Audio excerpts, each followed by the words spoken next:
It was supposed to be just another flight. David Matthews, sitting comfortably in first class, couldn't have cared less about the passengers around him. After all, he had worked hard to get where he was, successful, wealthy, and respected in his field. A man who had earned the right to feel superior in any room. Today's flight from Los Angeles to New York was just another stop in his endless cycle of business trips. What could possibly go wrong? As the plane ascended, David adjusted his seat and pulled out his laptop, preparing for the hours of emails and presentations that would dominate his time in the air. He glanced out the window for a moment, watching the city shrink below, then looked around the cabin. Most of the other first-class passengers were either settled in with drinks or already asleep. There was one man sitting across the aisle that caught David's attention. The man was older, maybe in his late 50s, with a rugged, yet unassuming appearance. His black leather jacket seemed a bit too worn out for the luxurious setting of first class, and his jeans looked as though they hadn't been replaced in years. To David, he looked like the kind of guy who had no business sitting in the front of the plane, especially with the well-dressed professionals and socialites surrounding them. David couldn't help but notice the man's lack of flair. He had seen countless people like him, the ones who somehow got lucky enough to score first-class seats but never fit in with the polished crowd. David sighed and leaned back in his seat, feeling a bit smug about his place in the world. Sure, this man probably had some success under his belt, but in David's eyes, he was clearly out of place. A flight attendant came by, offering drinks, and David ordered a glass of bourbon. His fingers tapped on the armrest impatiently. It wasn't long before the older man across the aisle caught his eye again. He was staring at the seat in front of him, arms crossed, as if lost in thought. His serious expression made David feel even more convinced that this guy was out of his depth. Feeling a sense of superiority, David decided to make a comment, something casual but pointed. Just a little jab to let the man know he wasn't fooling anyone. Hey, this is the part of the plane where the real money is. You sure you're in the right seat? David said with a smirk, loud enough for the man to hear. The older man didn't immediately respond. Instead, he slowly turned his head toward David, his eyes locking with his.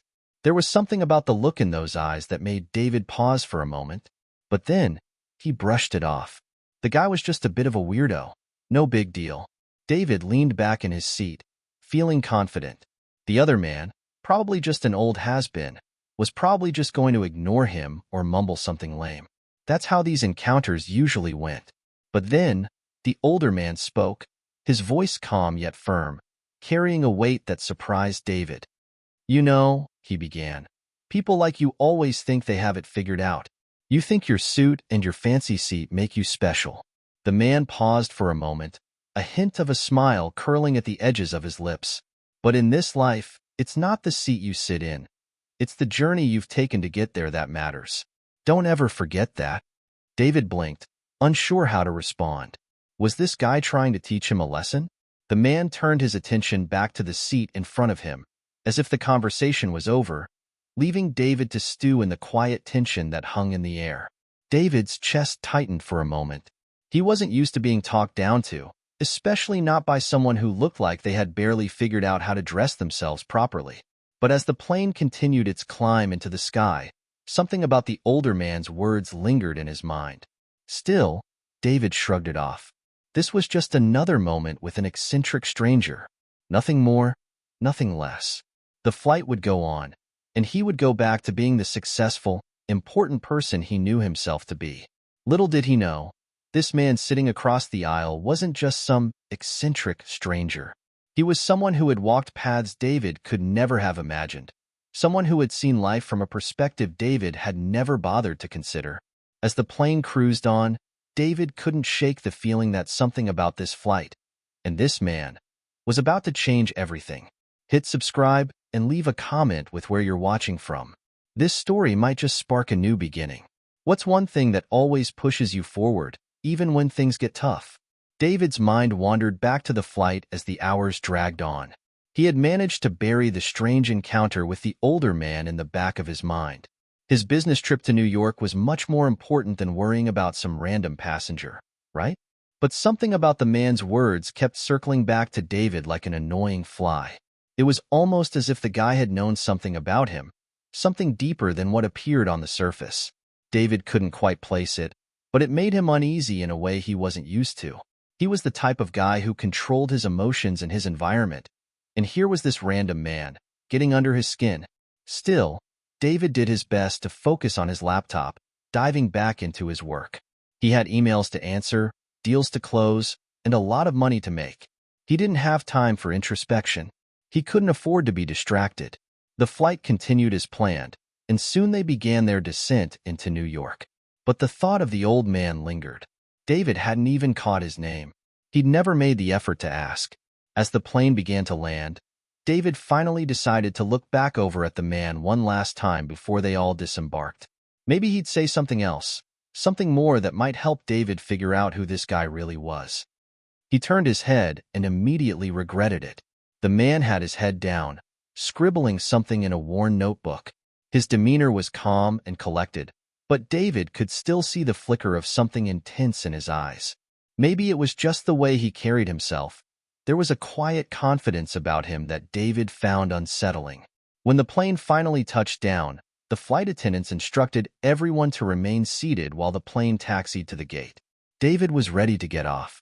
He was tired and, despite himself, slightly unnerved by the encounter. But as the plane slowly moved, David noticed something even more unsettling. A small group of people gathered by the exit door, some with cameras, some with microphones. It was unusual for anyone to be greeted like that on a commercial flight. His curiosity piqued.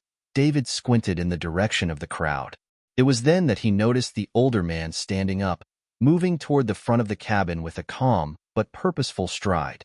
Wait, was that? Before David could fully process the thought, the older man looked up, meeting David's gaze once more. There was no smile this time, no hint of humor, just a steady, almost knowing look. He passed by David's seat, not acknowledging him any further, but David could feel a strange weight in the air as the man walked past. As the man reached the door and stepped into the jetway, the cameras started flashing, and someone shouted his name. "Dwayne! Over here! Dwayne!" David froze. His heart skipped a beat. Dwayne, as in Dwayne "The Rock" Johnson. The older man? The one David had so casually insulted earlier? None other than the biggest action star in Hollywood. The wrestler turned actor with a net worth in the hundreds of millions. The Rock.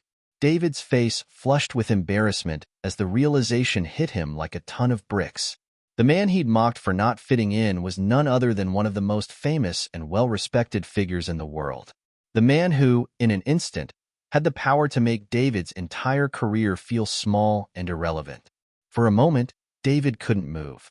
He felt his palms sweat and his stomach turn. He had just insulted The Rock, and he didn't even realize it until now. The whispers from the other passengers around him began to grow. Someone chuckled, and another person muttered something about how some people just don't know who they're sitting next to. David quickly turned his gaze back to the window, his face burning with shame. He couldn't believe what he had just done. He had made a joke about The Rock's appearance, about his old man clothes and rugged style. He had assumed that the guy was just some washed-up wannabe who didn't belong in first class. But in that moment, everything changed. His mind raced through the conversation he had had with Dwayne. All the little jabs, the snide remarks. It felt like a bad dream, one that he desperately wished he could wake up from. It wasn't long before the flight attendants gave the signal for everyone to stand up and exit the plane. But David remained seated, frozen, unable to shake the feeling that his entire world had just been turned upside down. As the last of the passengers filed out, he finally stood, grabbing his bag with a hand that trembled slightly. His thoughts were still reeling. He couldn't decide whether he should feel angry, embarrassed, or just plain stupid. But one thing was certain. The encounter with Dwayne, "The Rock" Johnson was far from over. David had never been one to dwell on mistakes. In fact, he prided himself on always moving forward, always finding a way to come out on top. But that was before today. The flight had ended, the moment had passed, and he was standing in the terminal at JFK, staring at his phone like it held the answers to all of life's questions. The truth was, he was still reeling from the shock. Dwayne, "The Rock" Johnson. The man had been sitting right across from him the entire flight, and David had been so dismissive, so arrogantly unaware, that it made him sick to his stomach.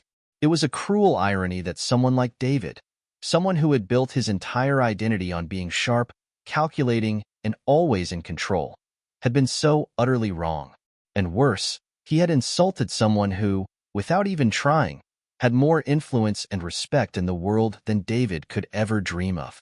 David's phone buzzed with an incoming message, snapping him out of his thoughts.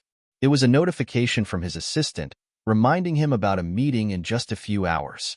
He had to get moving, had to get his mind back in the game.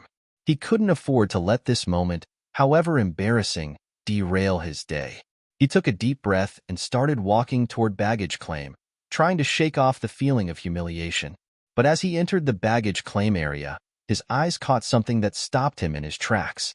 There, just a few feet away, stood Dwayne, "The Rock" Johnson. He was surrounded by a small crowd of fans, but it was his presence, his aura, that drew David's attention. The man was larger than life, even in person. Even in the chaos of the airport, Dwayne moved with such calm and confidence that it was impossible not to notice. David's first instinct was to turn away, to avoid drawing any more attention to himself. But then something inside him shifted. A strange sense of responsibility stirred in him. He couldn't just walk away. He couldn't ignore the fact that he had wronged this man, this icon. Taking a deep breath, David took a few steps forward, his heart pounding in his chest. He wasn't sure what he would say, but he knew he couldn't just let this go. "Mr. Johnson," David said, his voice shaky at first but gaining strength. I owe you an apology." Dwayne looked up, his face lighting up with a smile that was as warm as it was disarming. "Hey, it's all good, man," he said, his voice deep and reassuring. "What's on your mind?" David paused for a moment, trying to collect his thoughts. "I'm really sorry for the way I acted on the plane. I didn't know who you were, and, well, I made some comments that I shouldn't have. I was out of line." Dwayne's smile didn't fade. Instead, he gave a small nod, acknowledging David's apology. "You didn't know, and that's okay. But I respect the fact that you came up to me and owned it. That takes a lot of courage." David was taken aback by Dwayne's response. The man had no reason to be kind to him, yet he was treating David with more respect than he had ever treated anyone in his life. "I appreciate you saying that," David replied, still feeling awkward. "I just wanted to make it right. I don't want you to think I'm the kind of guy who goes around insulting people. I've worked hard for everything I have, and I know that comes with responsibility to be a better person." Dwayne gave him an encouraging nod. "You know, that's something we all learn as we go along. It's about growth. Every day is a chance to be better, to make the world a little bit better." He glanced over at the small crowd of fans who were still waiting for their turn to meet him. But it's also about knowing who you are and not letting anyone, no matter how big or small, make you feel less than you are. David stared at him, the weight of his words sinking in. The Rock wasn't just an actor, a wrestler, or a superstar. He was someone who had lived through failure, hardship, and struggle, and had come out stronger on the other side. It made David realize just how far he had to go in his own journey, not just professionally, but personally. "Well, I won't forget this," David said, finally managing a smile. "Thanks for being understanding." "No problem, man," Dwayne replied, clapping him on the shoulder. "We all make mistakes. What matters is what we do next." As David watched him walk away to greet his fans, a strange feeling settled in his chest, a mixture of gratitude and awe. For the first time in a long while, David felt as though he had just encountered someone who truly understood the meaning of success, humility, and growth. And maybe, just maybe, he could learn something from this. The encounter with Dwayne, "The Rock" Johnson, wasn't something David could easily forget. It lingered in his thoughts, casting a shadow over everything he did for the next few days. He had come to New York, as usual, to tackle his business, meetings, negotiations, presentations, but his mind was elsewhere. That apology, and Dwayne's unexpected kindness, had cracked something open inside him. The man had every reason to brush him off, maybe even make him feel small. Instead, he had been nothing but gracious and understanding. David realized that what had been a simple interaction had just opened a door to something bigger, a lesson he wasn't sure he was ready for but knew deep down he needed. David tried to move past it, focusing on the hustle of his workday.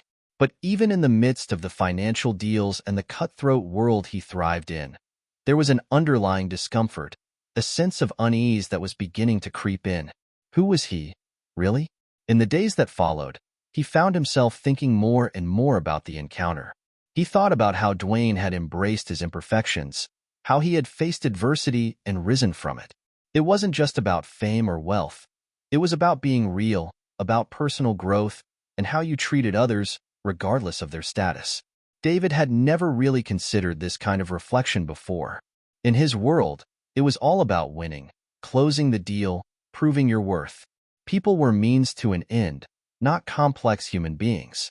But in that single moment with Dwayne, David had been reminded that life wasn't as simple as he had always assumed. It wasn't just about money. It wasn't just about success. It was about being a decent human being. The more he thought about it, the more uncomfortable he became with himself. He thought about the people he had dismissed, the friendships he had taken for granted, the way he had often treated people as stepping stones.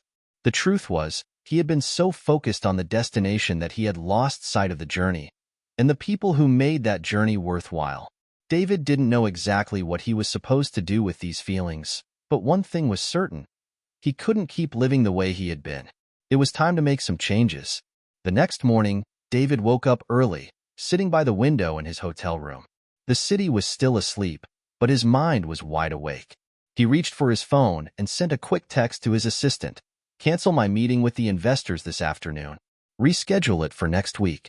I need some time to think." It was a bold move. David had always been a workaholic, the type who never stopped, who was always on the grind. But now, for the first time, he was thinking about something other than the next deal, the next promotion, or the next accolade. He needed a break, not just from work, but from himself, from the version of himself he had become. The day passed slowly. David wandered around the city, reflecting on his life and the things that really mattered. He found himself thinking about Dwayne again, the way he had treated him with respect and the way he had handled success. David began to wonder, what if he could build a life that wasn't just about appearances? What if he could be known for who he really was, not just for the image he had created? Later that evening, David found himself at a small cafe in Soho, sipping on a coffee and watching the people around him. He couldn't help but notice how different things felt now. People were laughing, talking, connecting, in ways that David had never truly allowed himself to experience. The conversations weren't about what someone did or what they had achieved. They were about real moments, shared experiences. He thought back to the way Dwayne had spoken to him, the kindness, the authenticity. It was clear that Dwayne wasn't just someone who had achieved great things. He was someone who had learned how to stay grounded despite all the fame, wealth, and success. David didn't know if he could get there. He didn't know if he could fully let go of his need to control every aspect of his life. But what he did know was this. He didn't want to keep living the way he had been. He wanted to grow, to learn, and to become a person who didn't just measure success by how much he had, but by how much he gave and how much he cared. The next few days were a blur of meetings, but David's mindset had shifted. He found himself listening more, really listening, to the people around him. He wasn't just waiting for his turn to speak anymore. He was learning to appreciate the people he worked with, seeing them as individuals with their own stories, struggles, and strengths.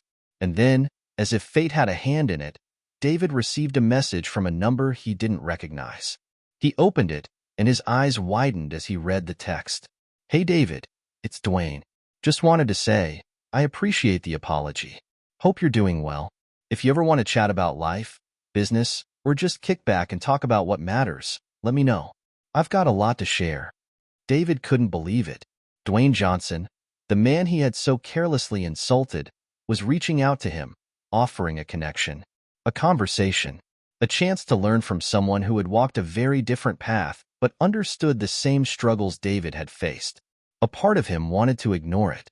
He wasn't sure if he was ready to step into that world, to open up to someone so far outside his usual circle. But another part of him knew this was a turning point, a chance to truly grow. He quickly typed out a response. "Thank you, Dwayne. I'd love to take you up on that offer. Let's set something up soon. David sat back, staring at his phone for a long moment, a mix of excitement and nervousness filling his chest. This was the beginning of something. Something new. Something real. David's phone buzzed again the next morning, and this time, it was a reply from Dwayne. Great. I'll be in LA next week for a few days. How about we meet up at my gym? I'm training for a new project, so it's gonna be a bit intense, but we'll have time to talk. Let me know what works for you. David's heart raced. He had to admit, he was a little intimidated. Meeting Dwayne Johnson at a gym? It sounded like something out of a movie, but he knew this was an opportunity that could change his life. It wasn't just about being starstruck. It was about learning from someone who had taken the road less traveled, someone who had mastered the art of personal growth and authenticity, something David had always neglected. He quickly replied, agreeing to meet at the gym the following Thursday. The day couldn't come soon enough. Over the next few days, David tried to keep his mind occupied with work. He dove into his meetings, his emails, his conference calls. But no matter how hard he focused, there was always that nagging feeling in the back of his mind. The feeling that he was on the verge of something bigger than himself, something that could change the very way he viewed success and his role in the world. Thursday arrived. David found himself standing outside a sleek building in downtown LA, glancing nervously at the gym's entrance. The sign above the door read, Iron Paradise. He chuckled to himself, imagining just what kind of world Dwayne had created here. He had seen photos online. Dwayne's gym was not just any gym. It was legendary. It was where he pushed himself beyond limits, where he trained for his grueling roles and maintained his physical peak. David's palms were a little sweaty as he walked inside.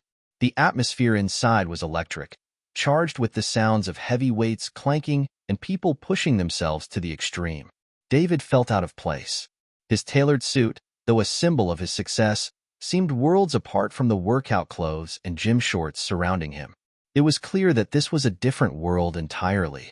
A world where people worked for every inch of progress, where sweat and determination were the currency. As he stood at the front desk, waiting for Dwayne, a few of the gym-goers glanced at him with curiosity. It wasn't long before a deep, booming voice called out from across the gym floor. David, over here. David turned, and there he was. Dwayne "The Rock" Johnson, in a plain black tank top and shorts, looking every bit the powerhouse he was. His presence was undeniable, even in this intimidating setting. The man exuded energy, purpose, and an unspoken charisma that commanded attention. Glad you could make it, Dwayne said with a warm smile, extending a hand to shake. David shook his hand, trying to steady his nerves. Thanks for inviting me. This place is incredible. Dwayne grinned, clearly proud of the space. It's not just about the weights. It's about discipline, consistency, and building mental strength. That's what we do here. It's a reflection of life itself. You don't build anything worth having without putting in the work. David nodded, feeling a sense of awe as he looked around. I can see that. But I've got to admit, this place feels a bit intimidating. Dwayne chuckled, clapping David on the back with a friendly thud. Yeah, it can be at first. But that's the beauty of it. You push past the discomfort, you grow. And that's what I want to talk to you about today. Growth, not just in business or success, but in life. David followed Dwayne as he led him toward the far end of the gym, where a few of Dwayne's training partners were lifting heavy weights. There was an energy here that David had never experienced before. It wasn't just about showing off or competing. It was about personal challenge, pushing yourself to the absolute limit, and then doing it again the next day. It felt different from the world David had been living in. Look around, David, Dwayne said, motioning to the people training. These people come in here every day, no matter how tired they are, no matter what's going on in their lives. They don't just train their bodies. They train their minds. And that's the key to success in anything. David absorbed his words. This wasn't just about physical fitness. This was about pushing boundaries, developing resilience, and showing up, day after day, no matter the obstacles. You're a man of success, David. But success isn't just what's in your bank account, or how many deals you close. It's about who you become in the process of all that. The real challenge is becoming the person who's worthy of the success you want. If you're not growing as a person, Everything else is just a facade. David felt the weight of Dwayne's words. He had spent so much time chasing achievements, measuring his worth through the lens of numbers and deals, that he had neglected the one thing that mattered most: his own growth, his own journey. "How do you do it?" David asked. "How do you keep pushing yourself like this? Every day, no matter what?" Dwayne smiled, a glint of something deeper in his eyes. "You have to get comfortable with discomfort. You have to be willing to face your flaws, your fears, and your weaknesses. But more importantly, you have to be willing to grow through them. The only way to get to the next level is to shed the old you." David felt a shift inside himself. The walls he had built around his identity, the image of success he had so carefully crafted, suddenly seemed small. The more he listened to Dwayne, the more he realized just how much room there was for him to grow. As Dwayne continued to train, he turned to David and said, "Don't worry about being perfect. Just show up, put in the work, and let the rest unfold. You don't need to have it all figured out right now, but you do need to commit to growth." David nodded, his mind spinning with the possibilities. He had been so focused on the outcome, on the destination, that he had forgotten the most important part of the journey: the growth that happened along the way. That night, as he sat alone in his hotel room, David made a promise to himself. He was going to take the lessons he'd learned from Dwayne and apply them to every part of his life. He would no longer be defined by the things he had accumulated. He would be defined by who he was becoming. And that was the beginning of a new chapter in his life. The next few weeks passed in a blur. David had returned to his world of high-stakes business deals and back-to-back meetings, but everything had shifted. He was different now. It wasn't a sudden, dramatic transformation, but more of a slow burn, a quiet evolution that was happening within him, deep down. He found himself reflecting more than he ever had before. He thought about his conversations with Dwayne, about the lessons he had shared. Success, Dwayne had told him, was not just about the results. It was about who you became in the process. It was about the growth, the discipline, and the integrity with which you moved through the world. And David realized he had been living his life on autopilot, always focused on the next deal, the next big win, never questioning whether his actions were aligned with the person he truly wanted to be. He had been so consumed with building his empire, he had forgotten to build himself. That was about to change. David started small. He made a conscious effort to be more present with the people around him, to really listen to their ideas and concerns. He had always been a sharp businessman, but now he was beginning to care about the people behind the deals, to understand their stories, to see them as individuals rather than just opportunities. He took time to reconnect with old friends, people he had neglected in his pursuit of success. And surprisingly, it felt good. It felt human. The change didn't happen overnight, though. There were moments when he felt like slipping back into his old habits, the fast-paced, aggressive, deal-obsessed version of himself that had once made him feel powerful. But every time he caught himself, he reminded himself of Dwayne's words.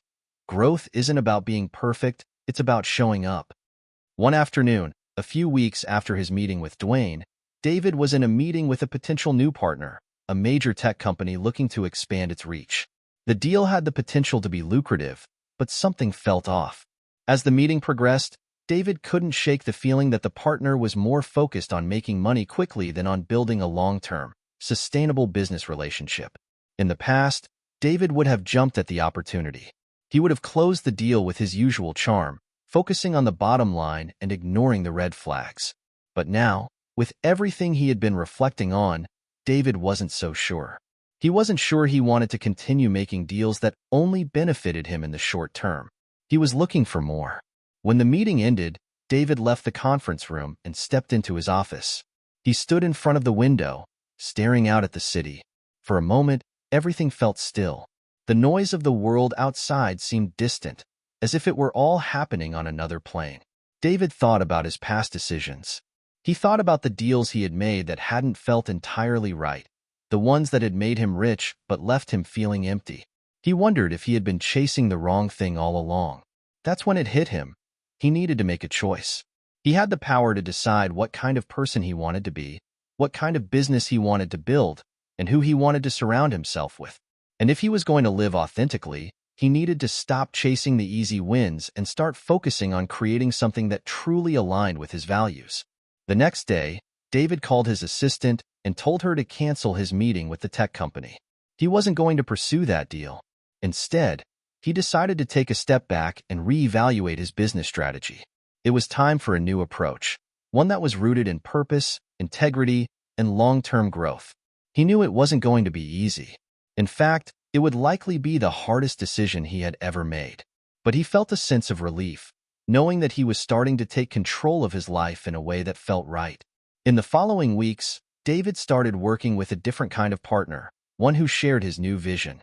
He reached out to entrepreneurs who were focused on creating positive change, people who weren't just interested in profit but in building sustainable, ethical businesses. He found himself connecting with people who cared about more than just the bottom line, people who wanted to leave a legacy, not just make money. And with each new connection, David felt himself growing, not just as a businessman, but as a person. He wasn't just building a career anymore. He was building something that mattered. But as the weeks went on, he realized something else. He couldn't keep this journey to himself. He had learned so much from his encounter with Dwayne, from the lessons of personal growth, humility, and authenticity. And now, he felt a deep desire to share what he had learned with others. That's when the idea came to him. He would start a podcast where he could invite other entrepreneurs, leaders, and even everyday people who had overcome challenges and grown in ways that mattered. A podcast where the focus wasn't just on business or success, but on the journey, the personal transformation that happened along the way. David wasn't sure where it would go, but he felt a spark of excitement.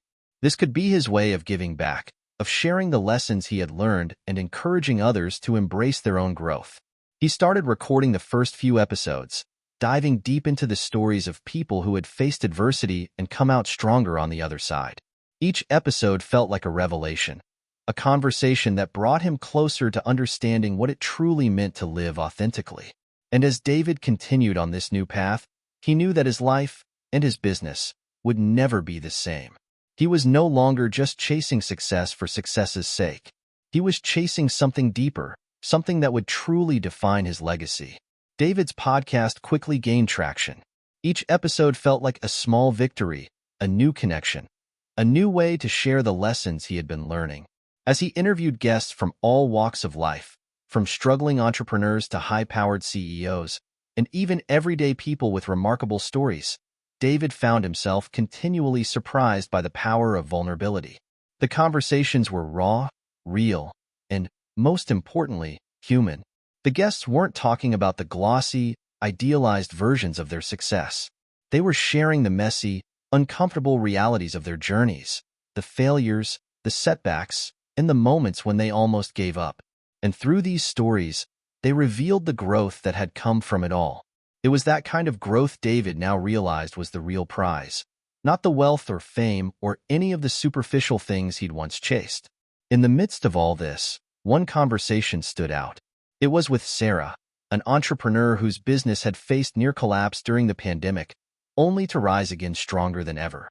Sarah's story was one of grit and resilience. But what struck David most was the way she spoke about her own transformation. When everything seemed to be falling apart, Sarah explained on the podcast, I realized I couldn't keep doing things the way I had. I had been so focused on the numbers, on the projections, and I had lost sight of why I started this business in the first place. I didn't start it just to make money. I started it because I wanted to make an impact, to help people. Once I got back to that, everything else fell into place. David was quiet for a moment, letting Sarah's words sink in. Her story mirrored so much of what he had been feeling. It was as though she had unlocked a door he hadn't even known was there, leading him deeper into the realization that his life's purpose couldn't just be about chasing the next big thing. It had to be about something more, something lasting. After the interview, David couldn't shake the thoughts swirling in his mind. What if he had been too focused on the wrong things for all these years? What if he had let himself get so caught up in the hustle that he lost sight of the impact he wanted to make? Sarah had found her way back to her why, and in doing so, she had built a business that was sustainable and fulfilling. David knew it was time to face a tough truth. The reason he had been so restless and unsatisfied wasn't because he lacked success. It was because he had never really asked himself why he was doing it all. The drive, the ambition, the deals, they had all been for the wrong reasons, or at least incomplete ones. He had been living to prove something, to win something.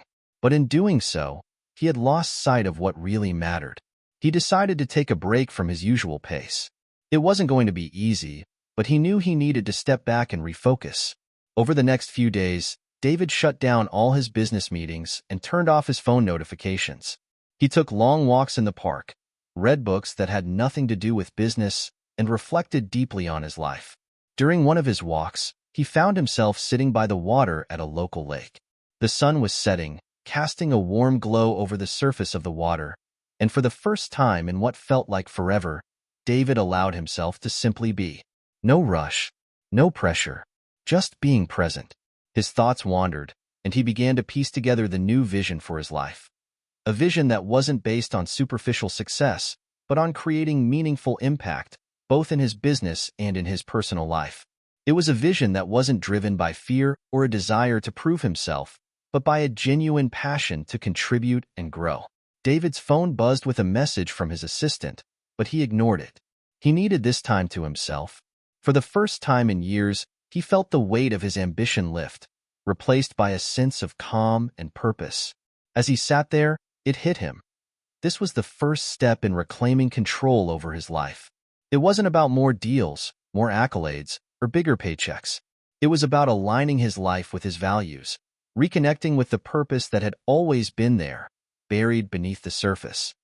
The next day, David met with his closest advisor, Mark, a seasoned business consultant who had been with him through thick and thin. Mark had always been the one to ground him when his ambition got out of hand. They sat down in a quiet cafe, and David laid it all out. The conversations he had been having, the changes he was experiencing, and his newfound desire to focus on purpose over profit. Mark listened carefully, then smiled.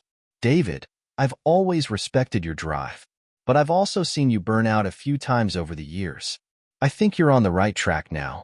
It's about building something that lasts, something that aligns with who you truly are. And if that means changing the way you do business, then so be it." David felt a sense of relief.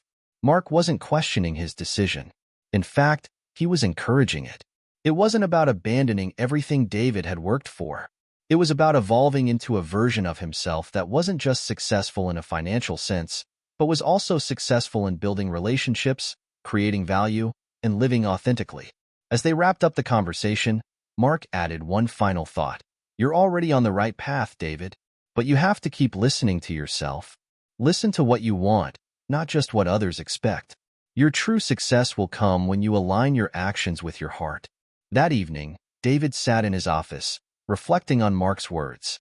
It was a simple concept, but one that felt profound. Align your actions with your heart. It was the key to everything he had been searching for. And from that moment forward, David made a commitment to himself. He would continue to build his career and his business, but he would do it in a way that felt true to who he was, grounded, authentic, and connected to the bigger purpose he now understood. The following weeks brought a series of small but significant changes. David redefined his business goals, focusing on long-term, sustainable success rather than immediate gains. He sought out partnerships with companies that shared his new values, companies that were focused on innovation, integrity, and social responsibility. He also began to open up more about his personal journey, sharing the lessons he had learned on his podcast and through his social media channels. For the first time in a long while, David felt at peace with the direction he was headed. His success would no longer be measured by the number of deals he closed or the amount of money he made. It would be measured by the impact he had on the world around him and the kind of person he was becoming in the process. The weeks after David's realization about the importance of purpose were a period of introspection and growth. He was consciously shifting his approach to business, making time for deep reflection and the pursuit of meaning in his work. His podcast episodes had started to generate a steady stream of listeners who were connecting with his journey, and he began receiving messages from others who felt inspired by his willingness to share his struggles and triumphs. But as he soon learned, putting those ideals into practice wasn't as easy as it seemed. The world around him didn't stop moving, and the pressures of his business still weighed heavily on him. Just as David began to think he had found his rhythm, he was hit with a challenge that would test everything he had been learning. One morning, he received a call from one of his key partners, a major player in the tech world. The conversation was brief but to the point. They had been working on a groundbreaking new app designed to revolutionize how people interacted with smart devices. It was a product that could push David's company into the next level, bringing in millions, perhaps even billions, in revenue. But the app wasn't ready yet. Despite months of development, they had encountered a serious flaw in the software, one that could potentially compromise user privacy. David, the voice on the other end of the line, was anxious. If we don't move forward with this, we risk losing everything we've worked for. Our investors are getting restless. This could be our biggest breakthrough, but we can't afford to delay. The market is too competitive. David let the words sink in. The stakes were higher than ever. The financial rewards were enormous, but so were the risks. It would be easy to push through, cover up the issue, and release the app anyway. After all, the company had done it before, cutting corners when it meant a big payoff. It wasn't the first time David had faced a situation where taking the high road could result in a missed opportunity. But now, with everything he had learned in recent weeks, from his conversations with Dwayne to the stories he had shared on his podcast, David wasn't so sure he could continue ignoring his own sense of integrity. He had worked so hard to build a life centered on authenticity, and it seemed like now he was being tested. The temptation was undeniable. A successful launch could propel him to the top, but at what cost? "I'll need some time to think about this," David replied, his voice steady despite the pressure mounting in his mind. "I'll call you back in a few hours." As he hung up the phone, David sank into his chair. He closed his eyes, reflecting on the crossroads before him. He thought about everything that mattered to him now: his purpose, the authenticity he had been striving for, the kind of leader he wanted to be. If he proceeded with the app, knowing the privacy concerns weren't fully addressed, it would be a betrayal of all the values he had been working to embody. His mind drifted to his conversation with Dwayne at the gym, where Dwayne had talked about confronting discomfort and growing through it. "You don't build anything worth having without putting in the work," Dwayne had said. This wasn't just about the business. This was about who David was willing to become in the face of hard choices. David knew what he had to do. He picked up his phone and called his lead developer. "We need to hold off on the launch," he said. "There's a flaw we need to fix, and we need to prioritize the security of our users. This isn't about rushing to market. It's about doing things the right way, even if it costs us a bit more time." The developer's response was cautious. "Are you sure, David? Our investors are putting a lot of pressure on us to launch. They want results now." "I'm sure," David replied, his voice resolute. "We'll fix it, and when we do launch, it'll be a product we can be proud of. Not just for the profit, but because we stand behind it." David hung up, his heart still pounding, but he felt a sense of peace. He had made the right choice, even if it was the harder one. It was going to be a tough road ahead, pushing back against his investors, navigating the pressure of the market, and possibly delaying a product that could have been a game changer. But it was the path that aligned with his new principles. As the days went by, the resistance from his investors mounted. They questioned his decision, demanding to know why he was delaying the product when the competition was fierce. Some of them even suggested that he was jeopardizing the future of the company. But David stayed firm. He kept the lines of communication open with his team, offering transparency about the reasons behind his decision and reminding them of the larger vision. Through it all, David found himself growing stronger. He wasn't just standing up for the business. He was standing up for his own values. And in the process, he learned a valuable lesson. Leadership wasn't just about making the tough calls, but about having the courage to stick to those calls when others didn't agree. Then, a breakthrough came. After several weeks of hard work, the development team fixed the issue, and the app was ready for launch. When it finally went live, it was a resounding success. Not because of the timing or the immediate financial gains, but because the product was genuinely groundbreaking. Users appreciated the attention to detail and the emphasis on privacy. They felt a trust in the brand, one that had been built on integrity. David's decision wasn't just a win for the company. It was a win for him personally. He had passed the test. He had chosen long-term integrity over short-term rewards. And as a result, the rewards, both financial and personal, were far more significant than he had ever anticipated. As he stood on the rooftop of his office building, looking out at the city skyline, David felt a sense of accomplishment, but more importantly, he felt at peace. He was no longer chasing something outside of himself.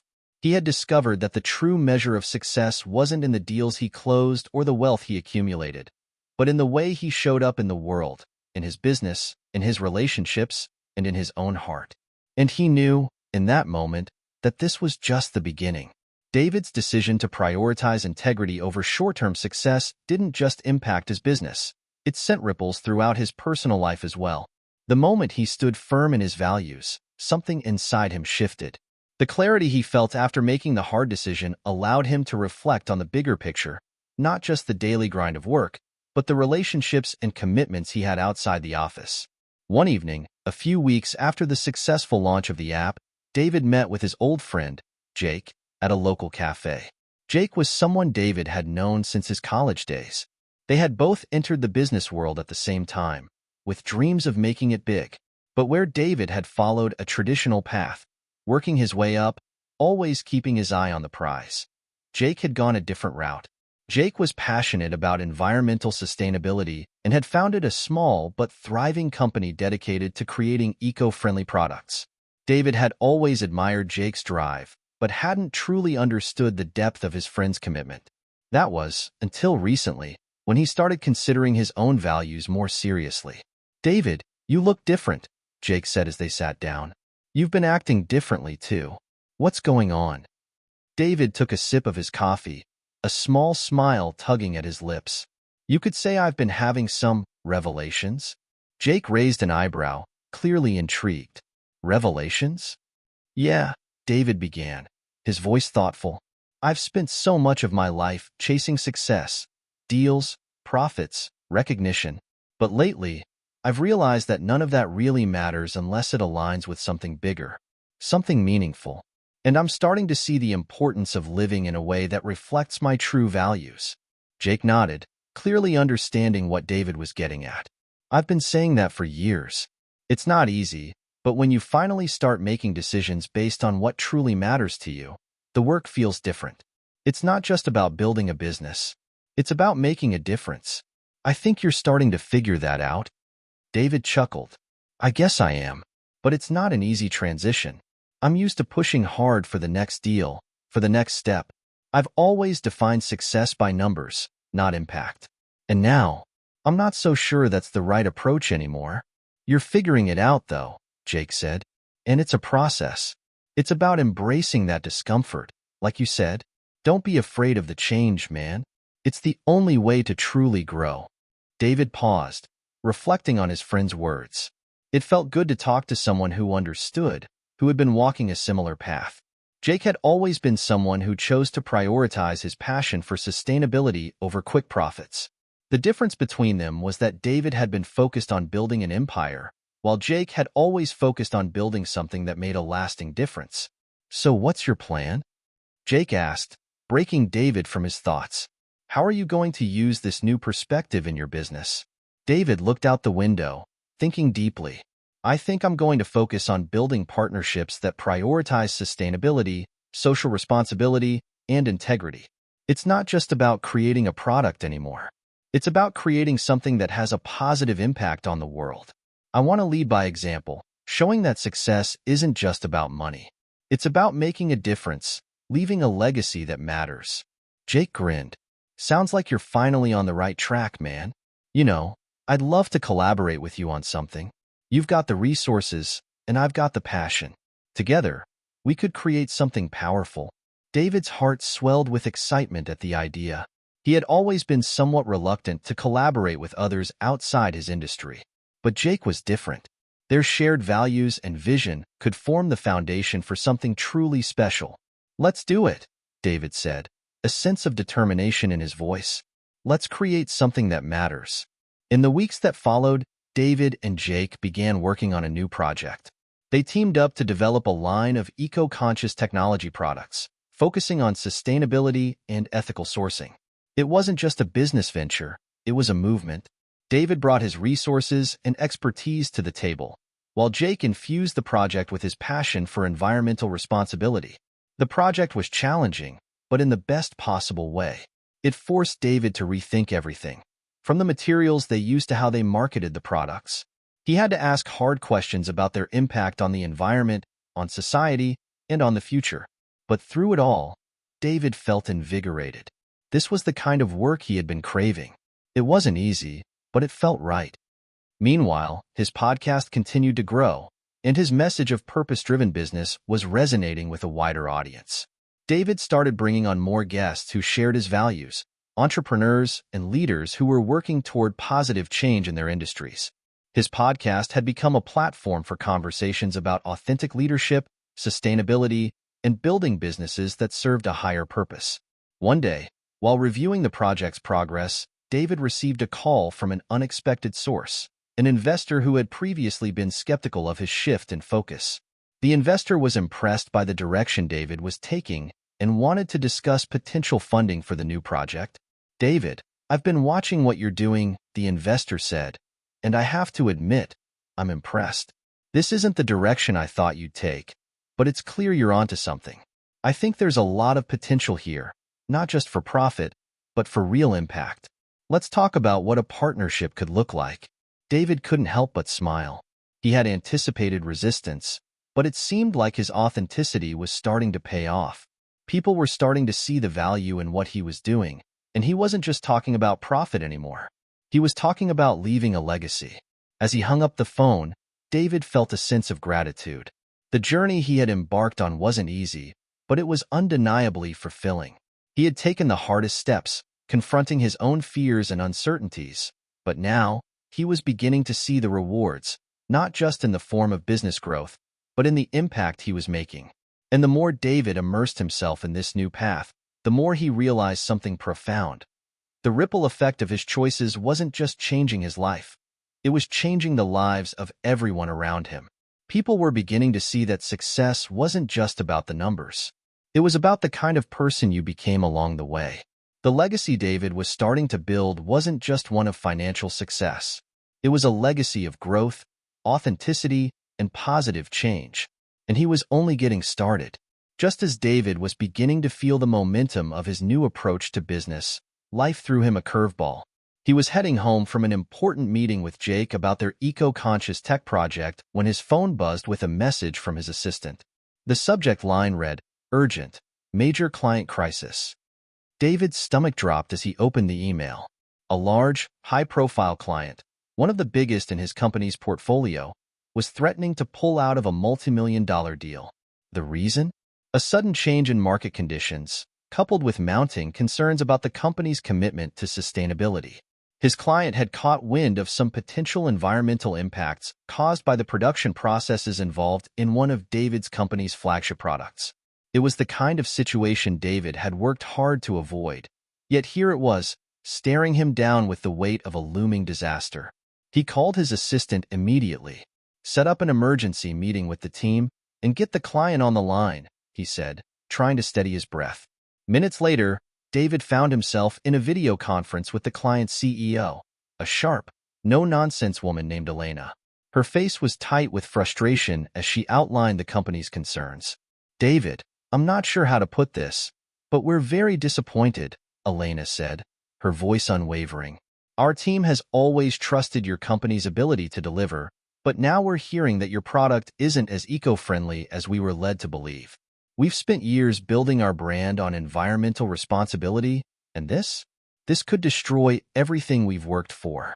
David leaned forward, his mind racing. This wasn't just about losing a client. It was about the integrity of everything he had been working toward, the changes he had made in his life, the way he was now trying to build a business that reflected his values.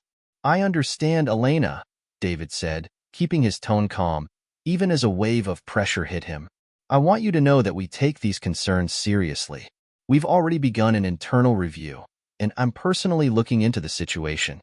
I'll have a solution for you within the next 48 hours. But I need your trust during this time." Elena's eyes softened slightly. "I'm willing to give you that time, David, but know that our decision will be based on the actions you take, not the words you say." David nodded, a feeling of determination rising within him. You have my word. I won't let you down. As the meeting ended, David sat in stunned silence for a moment. This was a real test. It wasn't just about navigating a business crisis. It was about making a decision that aligned with everything he had been building. He couldn't afford to compromise on his values now, not after all the work he'd done to shift his mindset. He called Jake immediately. I need your help, he said. We've got a crisis. One of our biggest clients is threatening to pull out because of an environmental issue with one of our products. I need to fix this fast. Jake didn't hesitate. I'm on it. Let's start by taking a look at the production processes.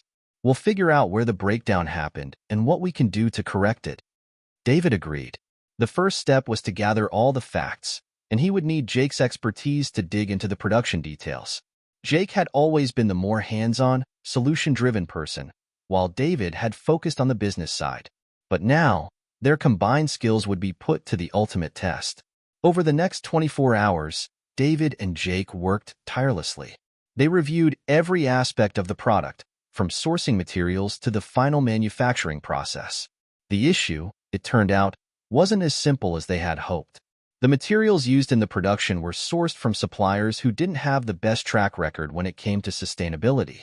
There were issues with waste, energy use, and emissions during the manufacturing process that had been overlooked in the rush to meet demand. It was a sobering realization. The product, despite its success in the market, wasn't living up to the eco-friendly standards that David had promised. And now, it was on the verge of unraveling everything he had worked to build. But instead of panicking, David took a deep breath and reminded himself of the lessons he had learned. This was the moment of truth, the ultimate test of his commitment to his values. Would he cut corners to salvage the deal? Or would he own up to the mistake and take the necessary steps to make it right, even if it meant losing the contract? Jake called him just before midnight, his voice weary but focused. David, I think I found a way to fix this, but it's going to be costly. We can't keep the same suppliers. We'll have to switch to more sustainable sources, and that will delay production. It's a big risk. David hesitated, weighing the options. They could cut corners, scale back on the improvements, and deliver the product on time. But that wouldn't be in line with the company's newfound mission. Or they could take a longer-term approach, repair the issues, and show the client that they were serious about sustainability. We do it right, David said firmly. I don't care about the timeline. We'll take the hit, but we'll make it right. This is the price of building something that's worth having. Jake let out a breath of relief. I'll get to work on the new suppliers and the logistics. It's going to take some time, but I think it's the right move. The next morning, David had a call with Elena. He was transparent about the situation, outlining the changes that were necessary to make the product truly sustainable. It was a difficult conversation. Elena was frustrated by the delays, but David remained patient, knowing that the future of the company and his own peace of mind depended on his honesty. I want you to know that we're committed to making this right, Elena, David said, his voice unwavering. It'll take a little longer than expected, but this is the right move for the long-term health of the product and our partnership. To his surprise, Elena didn't pull out of the deal. Instead, she agreed to give David's company a chance to fix the issues, as long as they delivered on the new commitments. You've got one shot at this, David. Make it count, she warned. David didn't take the trust for granted. He worked tirelessly with Jake and his team to source new materials, find eco-friendly suppliers, and implement changes that would align with the company's values. It wasn't easy, and it took longer than expected, but when the product finally launched, with improved sustainability, the client not only stayed on board, they publicly praised David's company for their dedication to making the right choices, no matter the cost. In the end, the crisis turned into an opportunity. David's commitment to doing business the right way, even in the face of financial risks, solidified his reputation as a leader who valued integrity over short-term gains. And it sent a powerful message to his team, his clients, and the industry at large. True success comes from staying true to your values, even when the road gets tough. David's decision to prioritize integrity over profit had not only salvaged a major client relationship, but also sent a ripple through the industry. The success of the eco-conscious product launch, coupled with his willingness to face hard truths, strengthened his position as a leader who put long-term values ahead of short-term gains. It wasn't just about saving a deal anymore. It was about setting a new standard for business practices. And while the pressure continued to mount from competitors who would cut corners to get ahead, David felt a renewed sense of purpose. As he stood in his office one evening, overlooking the city skyline, he couldn't help but reflect on how far he'd come. It seemed like just yesterday he was lost in the grind, blinded by the pursuit of success without questioning what truly mattered. But now, everything had changed. He had built a company with heart, one that not only focused on profits but also on making a positive impact. The work he was doing, the changes he was driving, felt more significant than any deal he had ever closed. Yet, as the company continued to grow, new challenges arose. David knew that growth could be as difficult as it was rewarding. The bigger the company became, the more difficult it was to maintain the authenticity and close-knit culture that had been the foundation of its success. The team he had built was incredible, but the dynamics were shifting. There were new leaders emerging, individuals who were more focused on the bottom line than on preserving the vision that had originally driven the company's success. And in the midst of this, David began to feel a growing tension between his own personal values and the demands of running a rapidly expanding business. One afternoon, during a company-wide meeting, David's chief operating officer, Maria, presented a proposal to streamline operations and increase profit margins. The proposal was sound on paper, it was efficient and would bring in more revenue. But as David reviewed the plan, something didn't sit right with him. It suggested cutting back on some of the sustainable practices the company had worked so hard to implement. There was talk of sourcing cheaper materials, using suppliers that didn't meet the rigorous environmental standards the company had set. And while the numbers were attractive, the ethical implications were not. After the meeting, David pulled Maria aside. "I saw the proposal," he said, his voice steady but concerned. "And I have to be honest with you, I don't think we can go down that path. It goes against everything we've worked for." Maria looked at him, her expression a mix of frustration and confusion. "David, I understand your concerns, but if we don't make some tough decisions like this, we're not going to stay competitive. The market is changing. We have to adapt, and sometimes that means compromising on certain aspects to make sure we're staying profitable." David's mind raced. He knew that Maria wasn't wrong about the competitive pressure. Business was never without its difficulties, but he had always prided himself on finding a way to succeed without compromising on his core values. "I get that, Maria, but if we start compromising now, where does it end? We might stay profitable in the short term, but in the long run, we'll lose what makes us different. We're not just a business, we're a movement. I refuse to lose sight of that." Maria sighed. "David, I respect your vision, but you have to understand, we're running a business here. The bottom line has to come first." David felt the weight of her words. He knew she had a point, but he also knew that the foundation of their success wasn't built solely on profits. It was built on trust, authenticity, and a shared commitment to doing what was right. And that wasn't something he was willing to give up. That evening, David went home feeling the weight of the conversation. He had been at a crossroads before, but this felt different. It wasn't just about him anymore. It was about the future of the company and the people who depended on it. He couldn't just keep pushing forward without a clear vision of what he stood for. Later that night, as he reflected on his values, David made a decision. He called Jake. "Jake, I need your help," he said. "I'm at a crossroads with the company. There's a proposal on the table to cut back on our sustainability practices, and I don't know what to do. We've come so far, but I can't keep compromising." Jake, who had always been a grounding force for David, paused on the other end of the line. "David, you've been true to your values all this time. Don't let anyone tell you to back down now.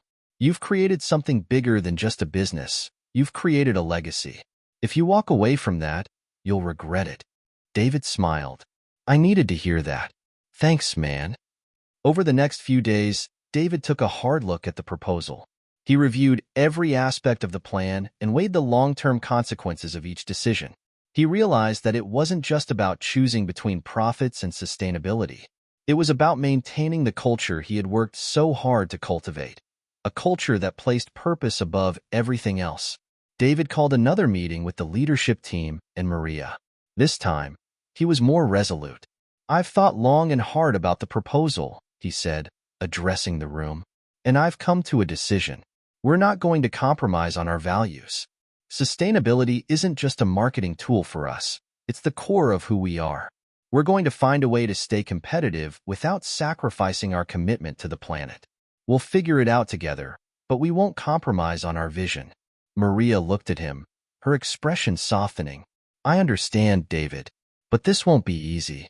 I never said it would be, David replied with a slight smile, but I'm willing to take on the challenge. And I know we can find a way to succeed while staying true to what matters most. As the meeting concluded, David felt a renewed sense of clarity. The path forward would be difficult, no doubt about it. But he had come to realize that the hard decisions were the ones that defined the true success of a leader. It wasn't about what you achieved in the short term. It was about what you stood for, the values you held on to, and the impact you left behind. In that moment, David knew that he was building something that would last. A legacy of authenticity, integrity, and purpose. Hit subscribe and leave a comment with where you're watching from.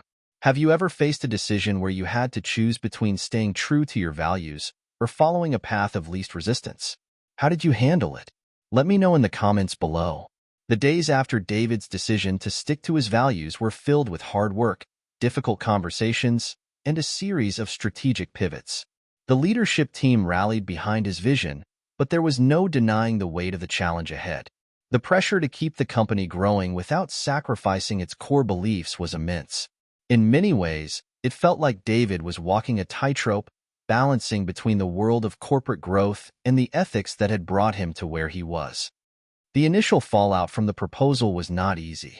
Some of the senior team members, including Maria, were less than thrilled. They had their own pressures, targets to hit, and a bottom line to answer to. But David wasn't about to back down. He had learned over the years that if he wanted to lead with authenticity, he had to be prepared for uncomfortable moments, difficult decisions, and the occasional challenge to his leadership. One day, as he sat in his office reviewing financial projections, his phone buzzed with an alert. A major competitor in the tech space, one known for pushing the boundaries when it came to fast, cost-cutting production methods, had just launched a new product that was gaining traction in the market. They had marketed it as a greener alternative, though David knew the sustainability claims were, at best, highly questionable. David's stomach tightened as he read the announcement. The product's features were nearly identical to one of his own company's offerings, but with a far cheaper production cost and, he suspected, a much lower commitment to ethical practices. This was the kind of competition he had been preparing for, but seeing it in action felt different.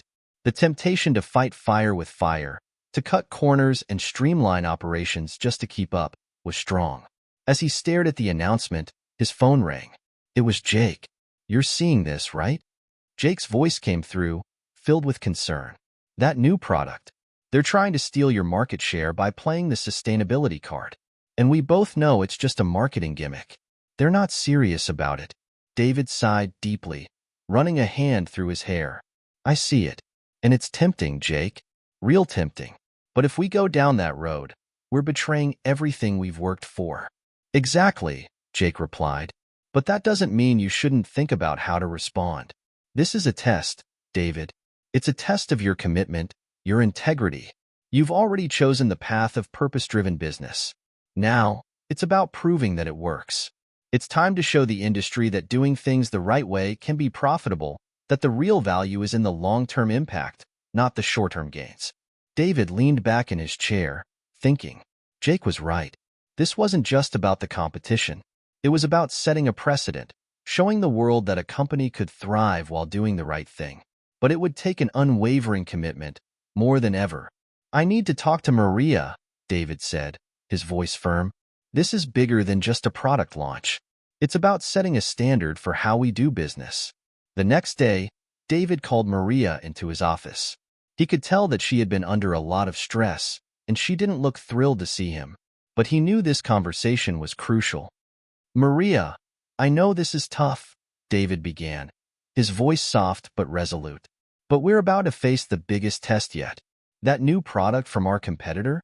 It's not just about the product itself. It's about how we respond. This is our moment to show that we're not just another company trying to cash in on sustainability. We've built something different, and we can't let that be undermined by cheap tactics. Maria crossed her arms, her gaze hardening. David, I get it. I do. But you've got to realize, we're in the business of survival too. And in business, sometimes you have to play by the same rules as everyone else. David's heart pounded. He had heard this argument before, but now it felt different. He wasn't just talking about the future of the company anymore. He was talking about his own legacy and whether it was worth holding on to. I'm not asking you to throw away everything we've worked for, Maria, David said, his voice quiet but intense. What I'm asking for is a commitment. We can fight back, but we do it our way. We don't compromise on sustainability, on ethics, or on the values that have defined us from day one. If we win this battle, we win it by staying true to who we are. Maria was silent for a long moment. She stared at David, as if weighing his words, her expression unreadable. Finally, she spoke. I won't lie to you, David. I've been skeptical. I thought we were taking too much risk, that we were standing on principle rather than profit. But after everything we've been through, I think you're right. This isn't just about one product. It's about showing the world that businesses can do things differently, that it's possible to be successful and ethical at the same time. David exhaled slowly, relief washing over him. He had been worried this might break the team apart, but Maria's response showed that there was still hope for the company's culture. Thank you, Maria, David said, his voice genuine. I appreciate your understanding. The next few weeks were some of the most intense David had ever experienced.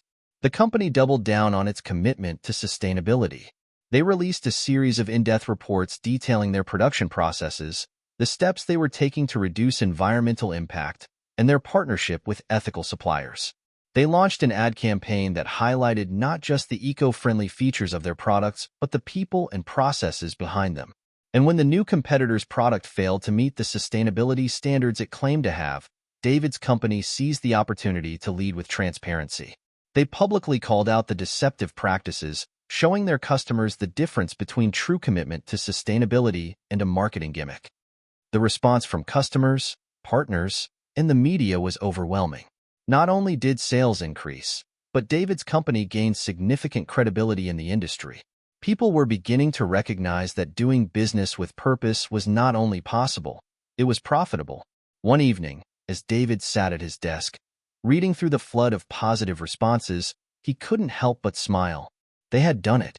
They had proven that staying true to your values wasn't just a noble ideal. It was a viable business strategy. He looked out the window, his mind racing with new possibilities. This was just the beginning. His phone buzzed again. It was Jake. David, I just wanted to say, you've done it, man. You've built something that stands the test of time. This is your legacy now. David smiled, feeling a deep sense of fulfillment. No, Jake, he replied, his voice filled with conviction. It's our legacy. David stood in front of the large conference room window, the city lights twinkling below like a sea of opportunity. It had been a few months since they had weathered the storm caused by their competitors' aggressive tactics. In that time, the company had grown more successful than ever. They had built something solid, something that resonated not only with their customers, but with the industry as a whole. The brand's reputation for integrity, sustainability, and authenticity had set them apart in ways David hadn't imagined possible when he started out. He glanced down at his phone, which buzzed with a message from Jake. The text read, "Got a meeting in 30 minutes with a major investor. They're interested in a partnership. Let's talk strategy before I go in." David smiled. Investors.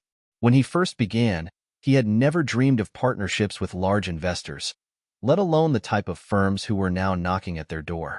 But here they were, the opportunity to scale their vision even further, to take their commitment to sustainability global. He replied quickly, "I'll be in your office in 10 minutes.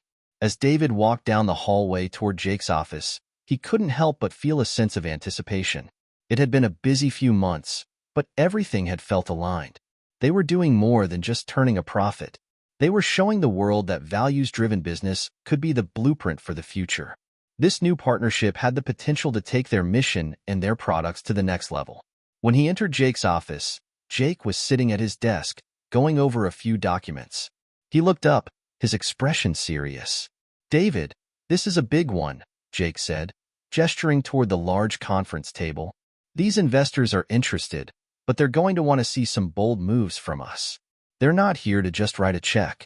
They want to see us take our business to the next level, global expansion, new product lines, and more. David leaned against the table, his mind already running through the possibilities. We've been talking about scaling for a while now, but we can't compromise on the core of what we do. I won't sacrifice our values just for growth. Our customers trust us because of what we stand for. I know, Jake said, holding up his hands in defense. But think about the impact we could have with this kind of backing. We can reach more people, bring in better partners, and scale in ways we never thought possible. As long as we stick to the mission, ethical growth, sustainability, we can maintain what makes us special. David nodded slowly. It was a lot to digest, but he knew that this was the next step. The challenge would be managing the balance between growth and preserving the company's values. There was a risk that their culture, which had been so carefully nurtured, might get diluted as they expanded. But the potential to amplify their impact, to bring their message of ethical business practices to the global stage, was too significant to ignore. I'll meet with them, David said, but I want to make it clear that any partnership must align with our principles. No exceptions. Jake grinned. You've got it, David. Let's do this. The meeting with the investors was scheduled for the next morning.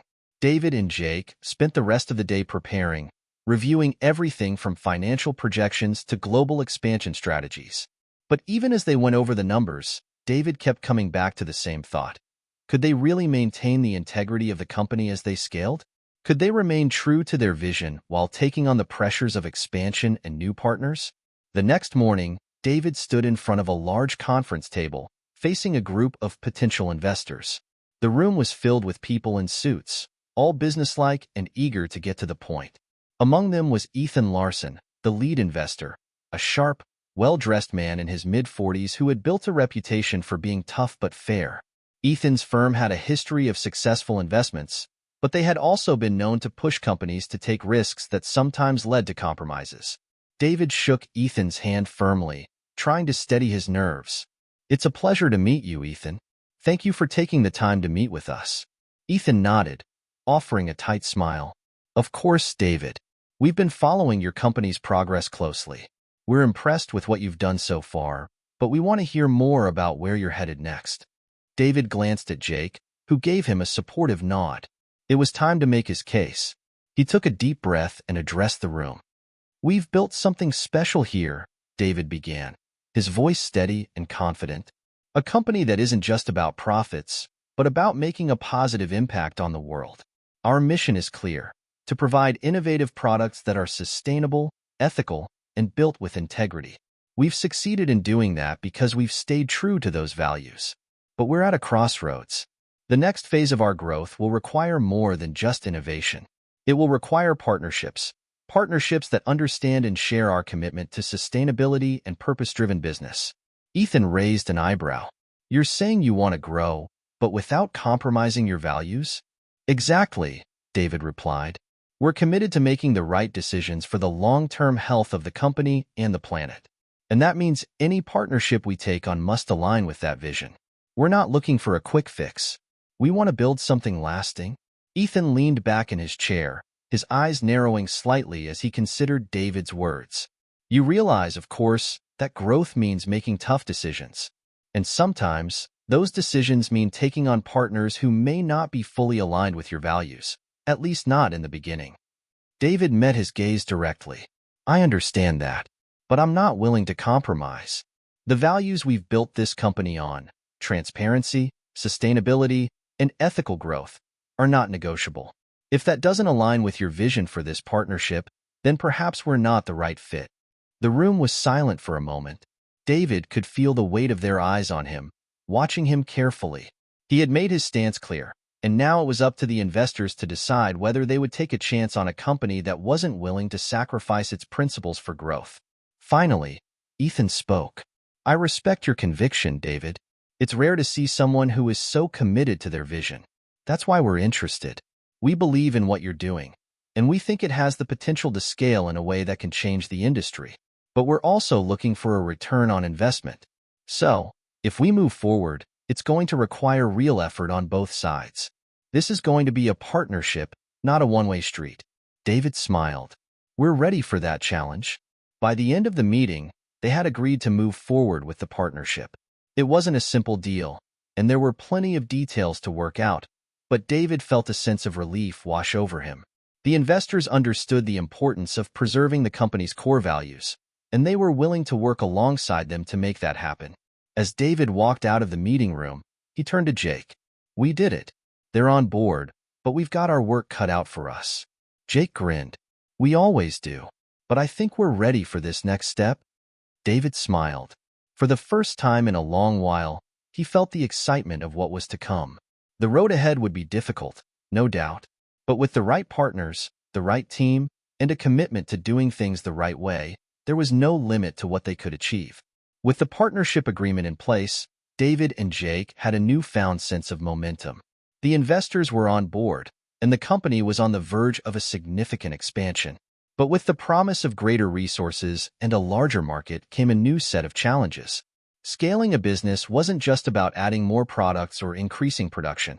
It was about maintaining the integrity and culture that had made them successful in the first place. David had seen it time and time again. Companies that grew quickly often lost their soul in the process. They compromised their values, cut corners, and let the pursuit of profit overshadow the very principles they had built their reputation on. David refused to let that happen to his company. But the road ahead was going to require a level of focus and strategy he had never imagined. One morning, as David sat at his desk, reviewing the expansion strategy, he heard a knock on the door. He looked up to see Maria entering the room, her face as serious as he had ever seen it. David, we need to talk, she said, closing the door behind her. David motioned for her to take a seat. What's on your mind? Maria hesitated before sitting down. I've been going over the numbers for the new global expansion plan. There are a lot of opportunities, but there are also risks, huge ones. If we move too quickly, we risk losing control of the brand. And with our current supply chain, there's a real concern that we might not be able to maintain our sustainability standards. David listened carefully, his mind racing. He knew that Maria had a point. Scaling meant more suppliers, more logistics, and potentially more compromises. But he also knew that this was the moment to prove that their values were more than just talk. They had to set the tone for the future of the company. I know the risks, Maria, David said, his voice steady. But we've spent years building this brand on transparency, integrity, and sustainability. We can't let that slip now. We have to hold our ground. I agree, Maria said, but we have to be strategic. We can't just dive into new markets without making sure that every partner we bring in aligns with our mission. And that's going to take time. Time we don't have if we want to stay ahead of the competition. David nodded. You're right, but time isn't something we can afford to lose. We need to strike the right balance between moving quickly and staying true to who we are. Maria sat back, clearly deep in thought. What if we took a more deliberate approach? What if we expanded to just a few key markets first and really built a strong foundation before we move into others? We can test new suppliers, make sure they meet our standards, and gradually scale the supply chain. David thought about it for a moment. It wasn't the fast-track approach he had hoped for, but it felt like the right move. It was a risk, but one they could manage. I like that idea, David said. Let's start small and focus on quality over quantity. We'll use these initial markets as testing grounds, learn from them, and scale from there. And we'll make sure that every step is aligned with our mission. We can't afford to compromise. Maria smiled, relieved that they were on the same page. I'll get to work on the new plan. It'll take a little longer, but I think it's the right move. David stood up, walking over to the window. He gazed out at the sprawling city below, his mind already racing through the next steps. This wasn't going to be easy. Scaling a company with values intact was a challenge few people would ever understand, but he was ready for it. Later that week, David met with the leadership team to present the new strategy. As he spoke, he could sense the shift in the room. Everyone had been feeling the pressure of the expansion, and there was a certain unease about what was to come. But David's clarity and commitment to their mission gave the team a renewed sense of confidence. We're not just expanding for the sake of growth, David said, standing at the head of the table. We're expanding to make a greater impact. We will stay true to our values, even if it means taking the slow road. We won't compromise on quality or sustainability, and we will only partner with those who share our vision." The team nodded in agreement, the tension in the room beginning to lift. They had followed David's lead since the company's inception, and they trusted him now more than ever. As they discussed the logistics and specific markets to target, David couldn't help but feel a sense of pride. The company was growing, yes, but it was growing in a way that stayed true to their values. They weren't just expanding, they were creating a movement that would show the world that ethical business practices weren't just a trend, but a necessity for the future. As the meeting wrapped up, David found himself alone in the conference room for a moment, taking it all in. The road ahead was uncertain, and he knew there would be plenty of obstacles. But for the first time in a long while, he felt a sense of peace. They had a plan, they had a vision, and they had a team that believed in it. He was no longer just a business owner trying to make a name for himself. He was a leader guiding a movement, and that made all the difference. The next few months were a whirlwind of activity. They began testing new markets, carefully selecting partners who shared their commitment to sustainability and ethical practices. They also worked closely with their suppliers to ensure they met the company's rigorous standards. The results were promising. Sales in the test markets were strong, and the feedback from customers and partners was overwhelmingly positive. But as with any significant change, there were growing pains. Some of the new partners they brought in didn't fully understand the company's commitment to transparency. There were delays in the supply chain, and some of the new logistics partners fell short of expectations. The team worked tirelessly to resolve these issues, ensuring that every setback was a lesson learned and an opportunity for growth. One afternoon, as David sat in his office reviewing the latest supply chain reports, he received a call from one of their new suppliers in Asia. The voice on the other end was tense. "David," the supplier said, "we've hit a snag. We've been trying to meet your sustainability standards, but it's been difficult. The costs are higher than we anticipated, and we may not be able to maintain the same quality you expect at these prices." David took a deep breath, trying to keep his composure. He had anticipated challenges like this, but hearing it firsthand was still a blow. "We're not asking for perfection, but we need to know that you're committed to making this work. We've built our brand on trust, and we won't sacrifice that for cost savings. If we can't meet these standards together, we'll need to part ways," David replied, his voice calm but firm. The supplier hesitated, then replied, "We understand. We'll find a way. But it won't be easy." David hung up the phone, his thoughts swirling. This wasn't the first time they had faced a challenge like this, and it wouldn't be the last. But one thing was clear. He would never compromise on the integrity of the company, no matter the cost. The journey ahead was far from over. But with each challenge they faced, David felt more confident in the path they had chosen. The road to success wasn't just about profits, it was about purpose. And as long as they stayed true to that, there was no limit to what they could accomplish. Months passed, and the business continued to grow, though not without challenges. David and his team had carefully executed their strategy of slow and steady expansion. Every move was made with caution, ensuring that their core values remained intact. Still, with growth came complexity, both on the internal and external fronts. It wasn't long before the first major test of their resolve arrived. A large retailer in Europe, one of the markets they had recently entered, expressed interest in placing a massive order for their product line. The numbers were staggering, and the deal was exactly what the company needed to propel them forward. But there was a catch. The retailer had a reputation for seeking the lowest possible prices from its suppliers. In the past, it had pushed many companies to the brink of their capabilities, demanding price cuts and compromises on quality. David knew this would be a test of their commitment to sustainability and fairness. The call came on a crisp Monday morning. David was sitting at his desk, coffee in hand, when his phone rang. The name of the European retailer flashed on the screen. "David, good morning. I'm calling with some exciting news," the voice on the other end said. It was Thomas, the head buyer for the retailer. "We're interested in placing a significant order with your company. We've seen how your product is performing in the market, and we're impressed. But to move forward, we need you to lower your prices by at least 20%. We can't justify moving forward with the order at the current rate." David felt a knot tighten in his stomach. The order was tempting, But lowering their prices by that much could have severe consequences. Not just financially, but ethically. The supplier relationships they had worked so hard to establish might be at risk if they agreed to those terms. Thomas, David said, his voice measured, I appreciate the opportunity, but we've built this company on a foundation of sustainability and fairness. We've worked hard to ensure our partners are paid fairly for their products, and we cannot compromise that standard. Our prices reflect the true cost of doing business ethically. There was a pause on the other end of the line. Thomas didn't seem surprised, but there was a clear sense of impatience in his tone when he spoke again. David, I understand your position, but you have to understand ours. We're talking about a large-scale deal here. If you can't meet our terms, we'll have to find another supplier who can. I don't think we need to remind you of how competitive this market is. David clenched his jaw, fighting the urge to back down. He understood the pressure Thomas was under, but he wasn't willing to betray the very principles that had made their brand successful.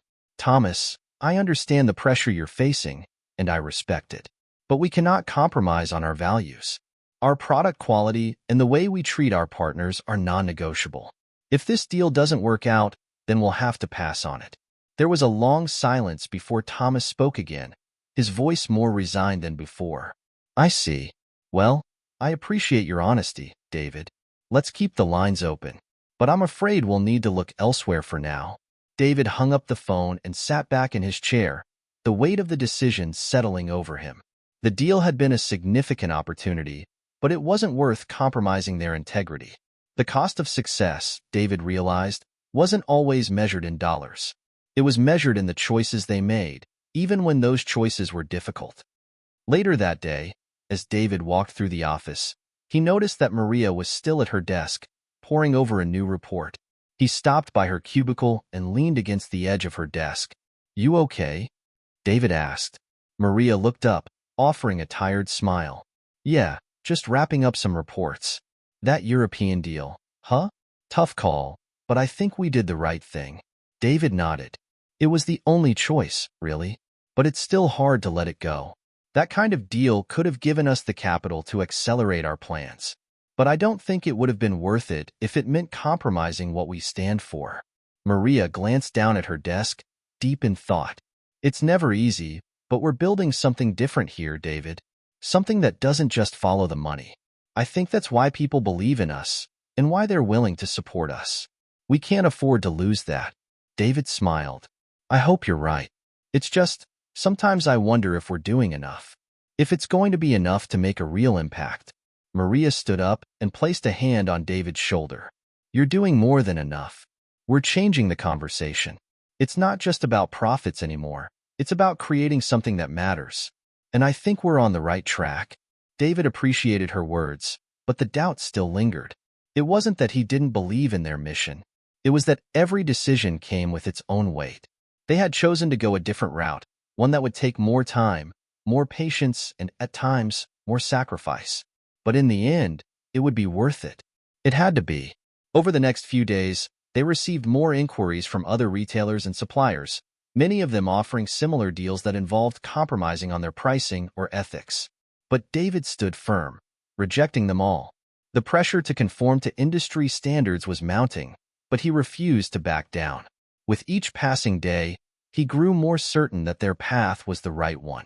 As the company grew, so did the number of people who believed in their message.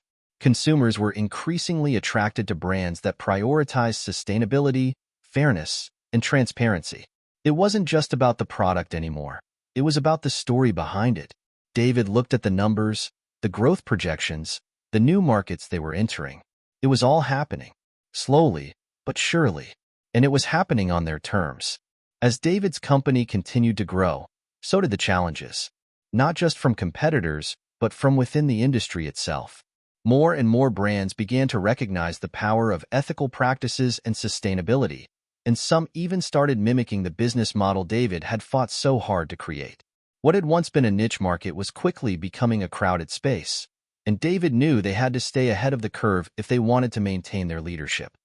One late afternoon, David sat in his office, reviewing the latest market trends and consumer feedback. The phone rang, pulling him from his thoughts.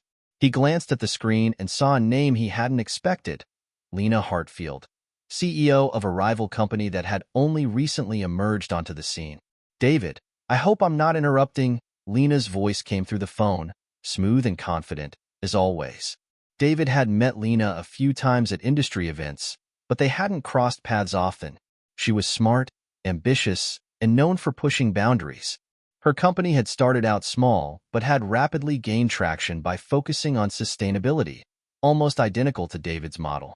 He couldn't deny that Lena's company was one to watch. "What's up, Lena?" David replied, leaning back in his chair. He had a feeling this call was about more than just pleasantries. "I'm going to get straight to the point," Lena said, without wasting time.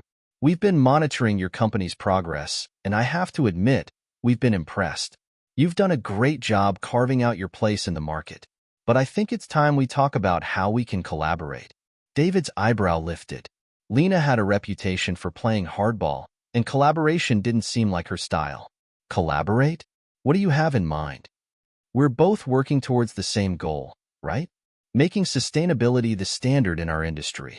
But we've taken different approaches.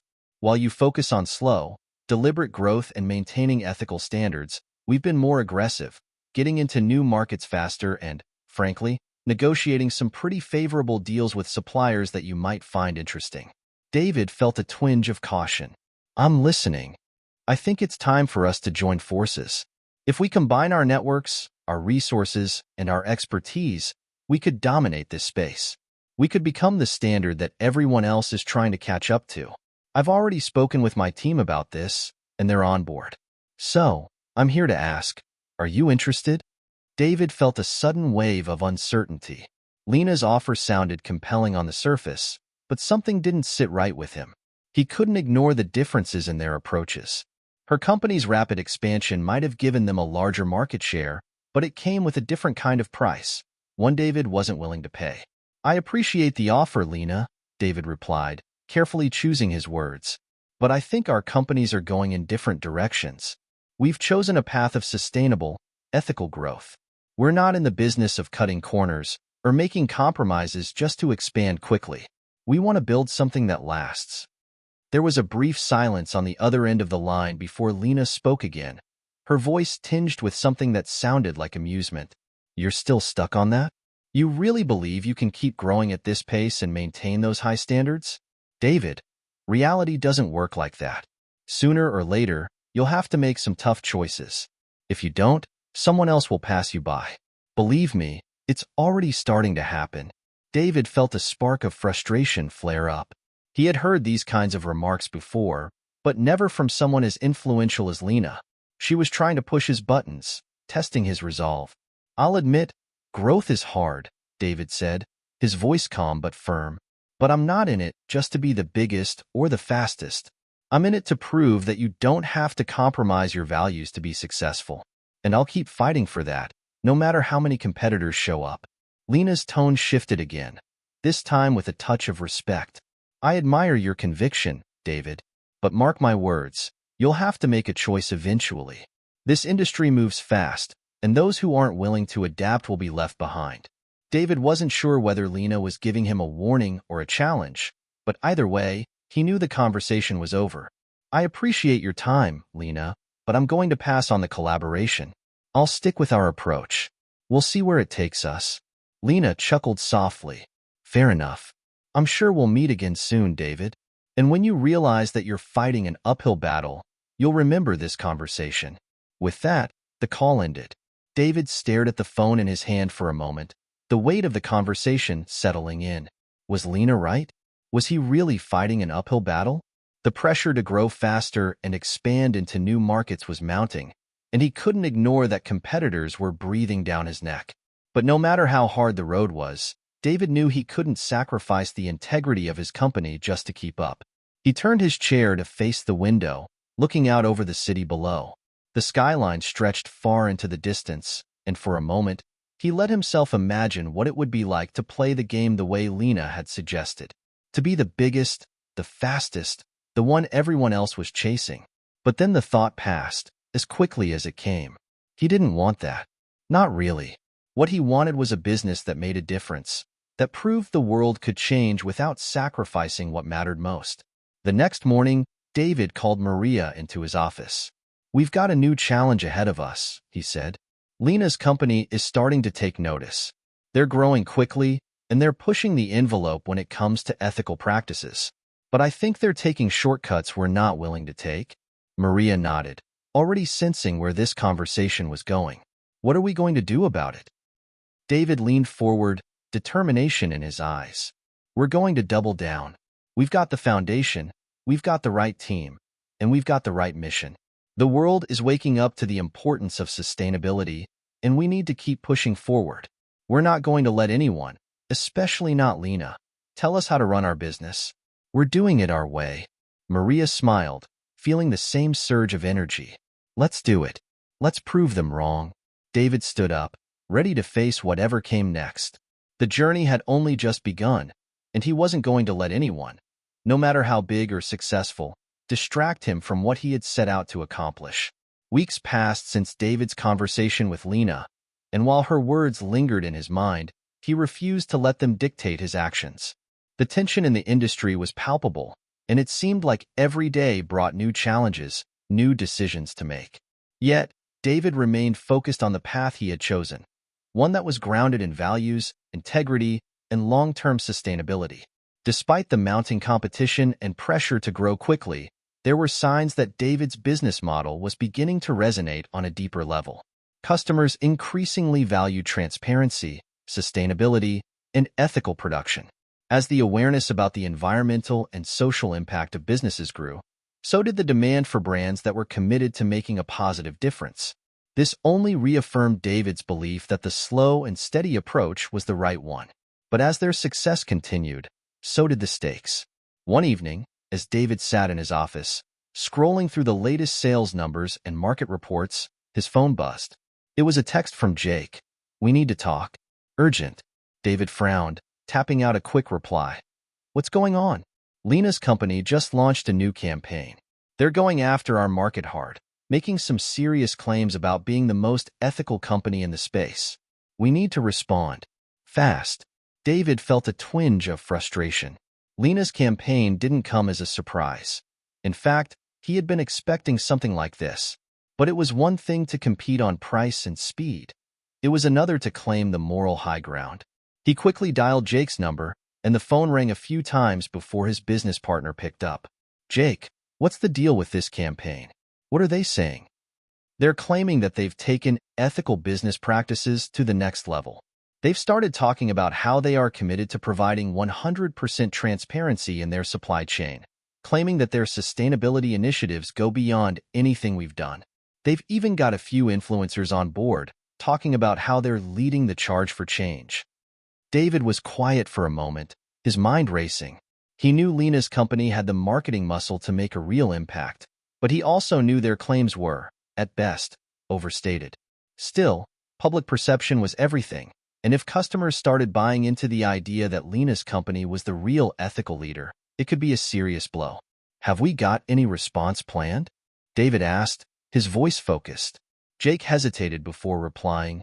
"We could fight fire with fire, use our own influencers, and try to counter their claims.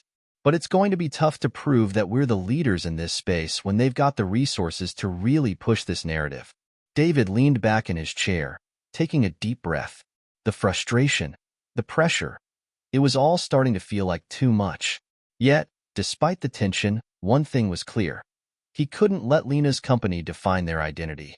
They had worked too hard, stayed true to their mission, and built something far more meaningful than just a product line. He thought about the mission again, about why they started this company in the first place. It wasn't just to win. It was to make a real difference, to be a beacon for how business could be done with integrity. This wasn't just a competition over market share. It was a battle for the future of their industry. "We don't need to fight them on their terms," David said slowly, his resolve strengthening with each word. "What we've done is real. We don't need to claim to be the best. We just need to show that what we're doing is working. We're the ones who've led the charge, and we've done it by staying true to who we are. It's time to make that clear." Jake paused, clearly thinking over David's words. "So, no flashy counter-campaign?" "No. We don't need to chase their narrative. We're going to double down on what makes us different. We'll focus on the people we've helped, the communities we've supported, and the tangible, long-term impact of our business. We've already built something real, and we'll share the story of how we've done it. David hung up the phone, feeling a surge of clarity. It was time to stop reacting to their competitors and instead focus on amplifying their message. This wasn't about being faster or bigger. It was about staying grounded in the values that had gotten them this far.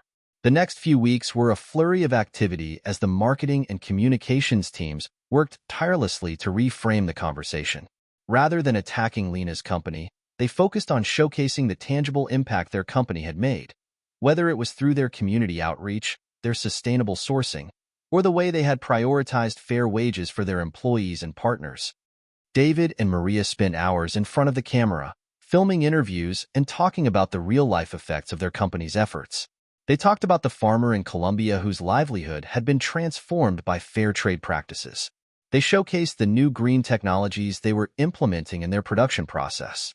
They highlighted the employees who had been with the company since the beginning, all of whom shared in the success and the vision. In short, they told the story of a business built on real values, not empty claims. The campaign, when it launched, wasn't flashy, nor was it slick, but it was raw, authentic, and powerful. They let their customers tell the story, showcasing testimonials from people who had been impacted by the company's mission. The campaign wasn't just about selling a product, it was about selling a movement, a way of doing business that had never been seen before. The response was immediate. Social media exploded with support.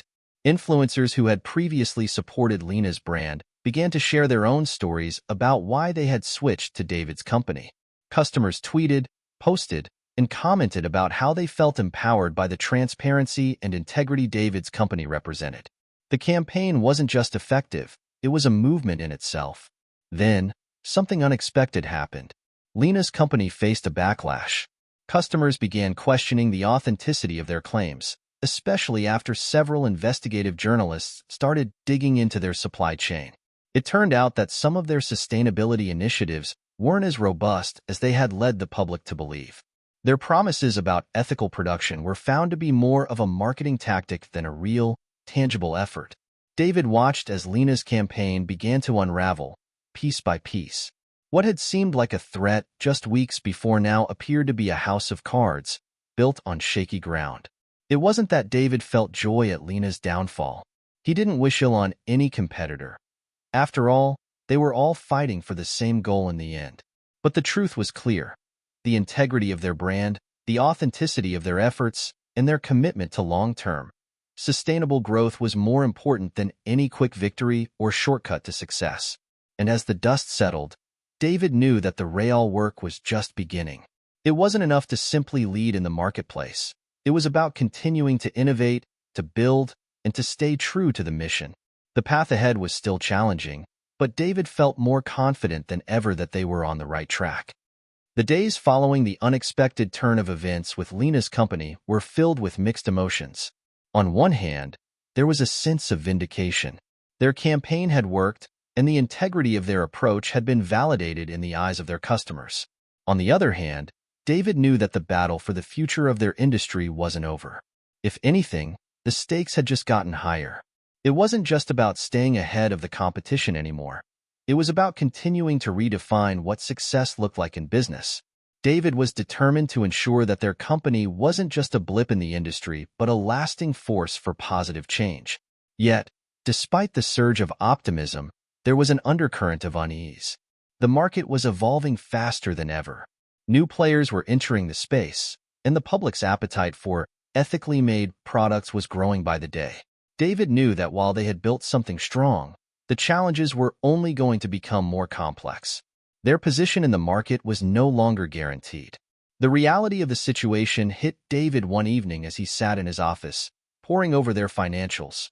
He had been so focused on the ethical mission of the company that he had lost sight of the bottom line. There was no doubt that their growth had been strong, but to sustain it, they needed to be more strategic. "Maria," David called out as he saw her passing his door. She poked her head into his office. "Everything okay?" she asked, noticing the furrow on David's brow. David motioned to the papers scattered on his desk. I've been looking at our numbers, and we've got a great growth rate, no doubt. But we're starting to hit a wall in terms of margins.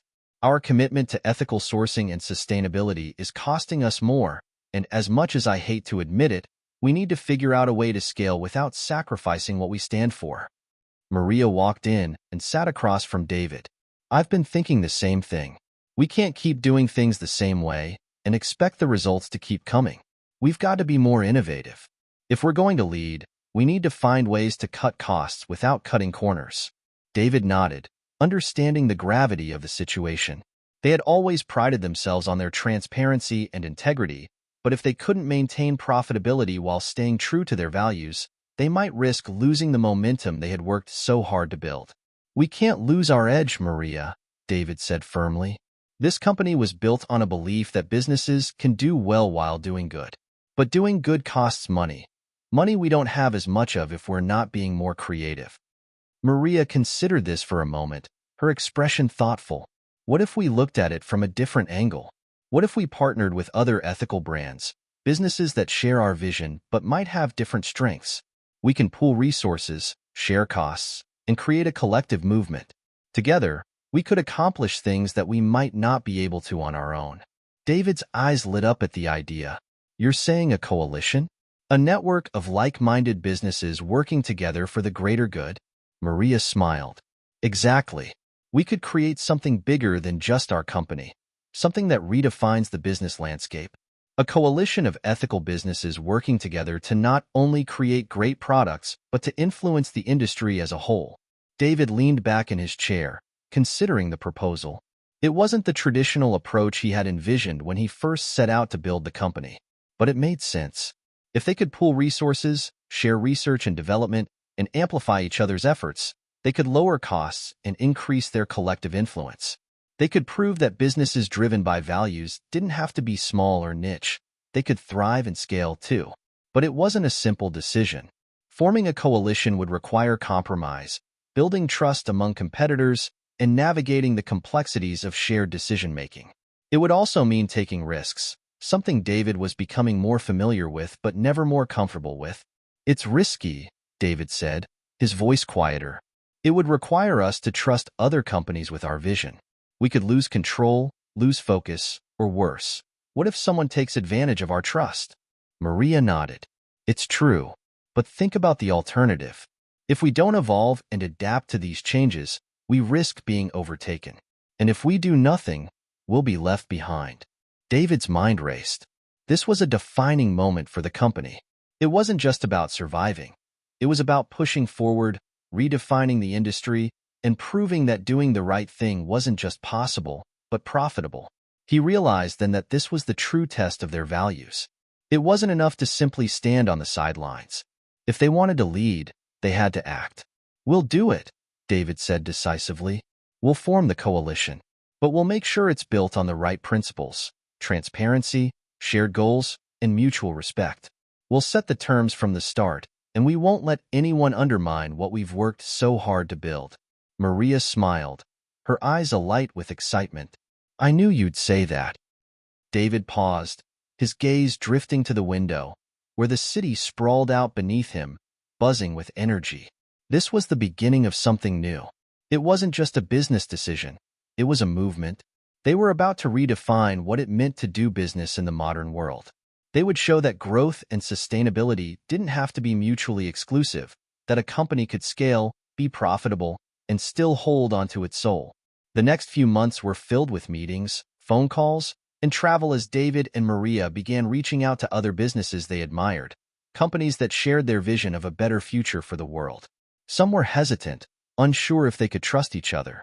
Others saw the opportunity for what it was, a chance to make an impact that no single company could achieve alone.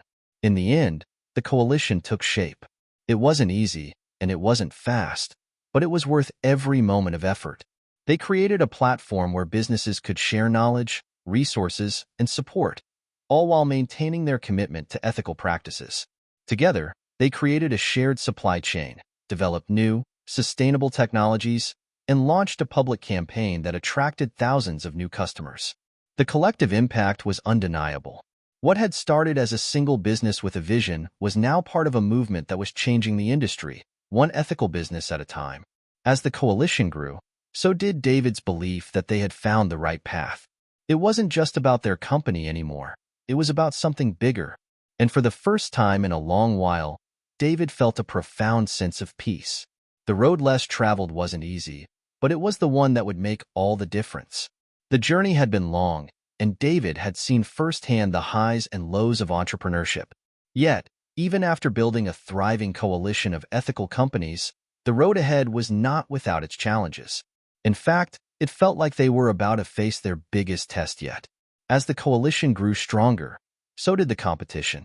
Other companies, some of which had previously operated under less ethical practices, began to take notice of the movement David had helped create. They could see the growing influence of the ethical business model, and some began to adopt similar practices, although many of them did so with less sincerity. This shift in the market presented a new kind of pressure for David's coalition. It wasn't just about competing with rivals anymore. It was about ensuring that the ethical business model didn't become diluted or watered down by those seeking to exploit the trend for profit. It wasn't long before the first wave of challenges hit.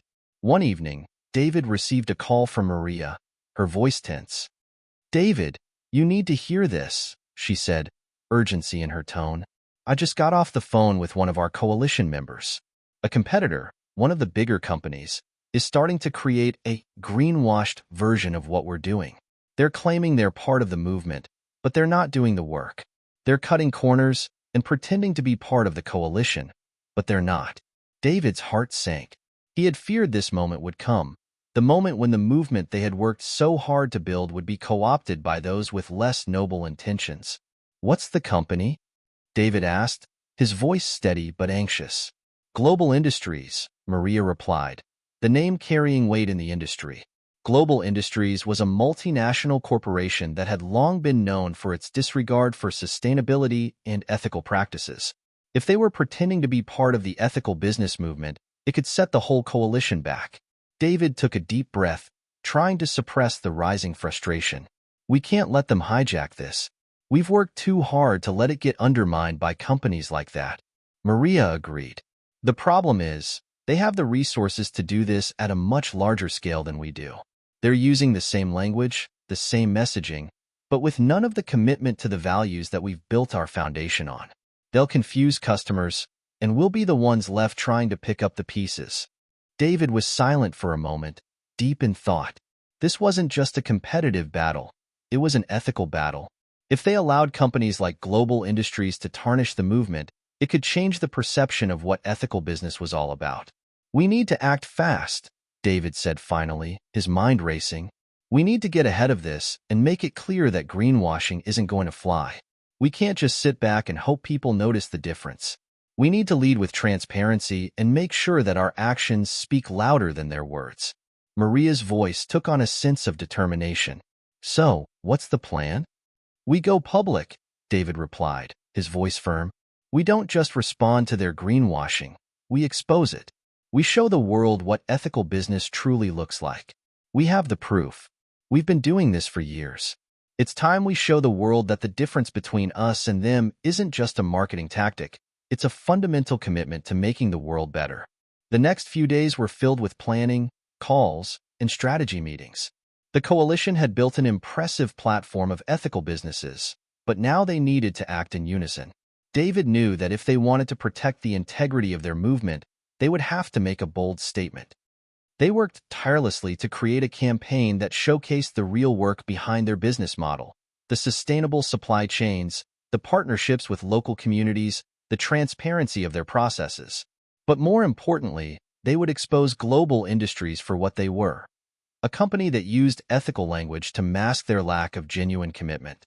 The campaign launched with a video, featuring real-life testimonials from the people whose lives had been changed by the coalition's business practices. It wasn't polished or scripted. It was raw, emotional, and real. They showcased the local farmers, factory workers, and artisans whose work had been supported by ethical business practices, contrasting this with the hollow promises made by Global Industries. But the video wasn't enough. David and Maria knew they needed to bring the fight to the public in a more direct way. They organized a press conference, inviting journalists, influencers, and industry experts to witness their efforts firsthand. The goal was clear: expose the truth, defend their mission, and reinforce the integrity of their coalition. When the day of the press conference arrived, David stood at the podium, feeling a mixture of nerves and resolve. The room was filled with cameras, reporters, and onlookers, all eager to hear what he had to say. "Good afternoon, everyone," David began, his voice strong and clear. "Thank you for joining us today. We are here to talk about something that's become increasingly important in our industry: the difference between genuine ethical business practices and the opportunistic trend of greenwashing." He paused for effect, letting the weight of his words sink in. "For years, we have worked tirelessly to build a company and a movement that is grounded in sustainability, transparency, and integrity. Our commitment to ethical practices goes beyond just words. We have invested in communities, built sustainable supply chains, and made tough decisions to ensure that our business is doing the right thing, no matter the cost. And we're not alone. We are part of a coalition of like-minded companies who share this vision." David let his words settle before continuing. "However, there is a growing trend in our industry. Some companies, like global industries, are using the language of sustainability without actually making the necessary investments or changes to their business practices. They are using greenwashing tactics to trick customers into thinking they're part of the solution, when in reality, they're part of the problem." A murmur ran through the crowd, and David could sense the attention in the room sharpen. "We won't stand for this," David continued. "We will not allow companies that care more about profit than people to undermine the hard work we've put in to build something meaningful. Our movement is about more than just marketing. It's about real change, and we will fight to protect that, no matter what." The room was silent for a moment, and David could see the journalists scribbling furiously in their notebooks. He knew the message was resonating. After the press conference, the coverage was immediate and overwhelming. Articles and social media posts flooded the internet, with many praising David and the coalition for standing up to greenwashing. The message was clear: if a company claimed to be ethical, it had to back it up with real, tangible actions. Global industries quickly found themselves on the defensive. They tried to counter the accusations with press releases, but the damage was already done. Their credibility had been questioned, and customers began to shift their loyalty toward companies that were truly committed to sustainability and ethical business practices. David and Maria watched as the tide turned in their favor. The battle was far from over, but they had made a bold move, one that protected the integrity of the ethical business movement they had worked so hard to create. David knew that there would always be challenges, always be rivals who would try to exploit the same values for their own gain. But he also knew that as long as they stayed true to their mission, they would continue to lead the charge toward a better future. And that, in the end, was all that mattered. As the dust settled from the campaign against global industries, David thought they had weathered the worst of the storm. The press conference, the media frenzy, and the subsequent shift in the market seemed like they had given them a momentary victory. But deep down, he knew better than to believe the fight was truly over. The world of business was a constant battle, full of twists, turns, and unexpected challenges. That morning, David walked into the office with a sense of cautious optimism. The team had been working tirelessly to keep up with the demand for their products after the publicity from the campaign. And while the numbers were encouraging, David knew it wasn't sustainable unless they kept innovating. Maria was already at her desk when David walked in, a focused look on her face as she reviewed the latest analytics. She glanced up when she saw him, offering a quick smile. "Morning," she said. "I was just looking over some numbers. The press coverage has definitely given us a boost, but we're going to have to be careful. The market's still volatile." David nodded, leaning against the desk. "I know. It's like we're in a race where the finish line keeps moving. We can't afford to relax. Not now, not ever." Maria's eyes were intense. "We're in the lead, but that doesn't mean the competition isn't gunning for us. The industry is changing faster than we can keep up, and global isn't the only player looking to challenge us." David felt a twinge of unease. He had been so focused on the immediate aftermath of the campaign that he hadn't fully processed the long-term implications. If they didn't adapt, the momentum they had worked so hard to build could easily slip through their fingers. "Where do we go from here?"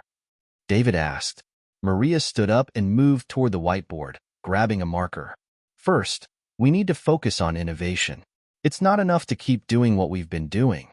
We need to stay one step ahead. David looked at the board as Maria began sketching out ideas, brainstorming with a fervor that was contagious. They needed a new direction, a new frontier to explore. What if we expanded into tech?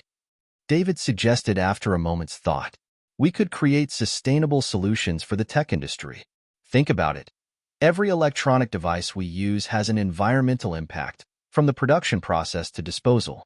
If we could innovate and provide solutions for tech companies, it would elevate our brand and push us into a whole new market. Maria's eyes lit up. That's brilliant. There's definitely potential there.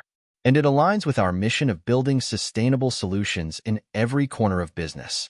We can design products that help tech companies reduce their carbon footprints. This could be a game changer. David smiled. For the first time in weeks, he felt a renewed sense of purpose. The idea of expanding into tech was both bold and necessary. It would require significant investment, but if they played their cards right, it could solidify their position as the leader in sustainable innovation. But as they dove deeper into their new strategy, another problem loomed on the horizon. The competitor pressure wasn't just coming from global industries anymore. It was a wave of companies that had begun to imitate their ethical practices, and some of them were doing it better. David and Maria had no illusions about what this meant. They needed to stay ahead, not just by doing things right, but by constantly evolving. The market was in flux, and now they needed to push their innovation further. It didn't take long for the pressure to mount. The idea of branching into the tech space had sparked an undeniable excitement among the coalition members.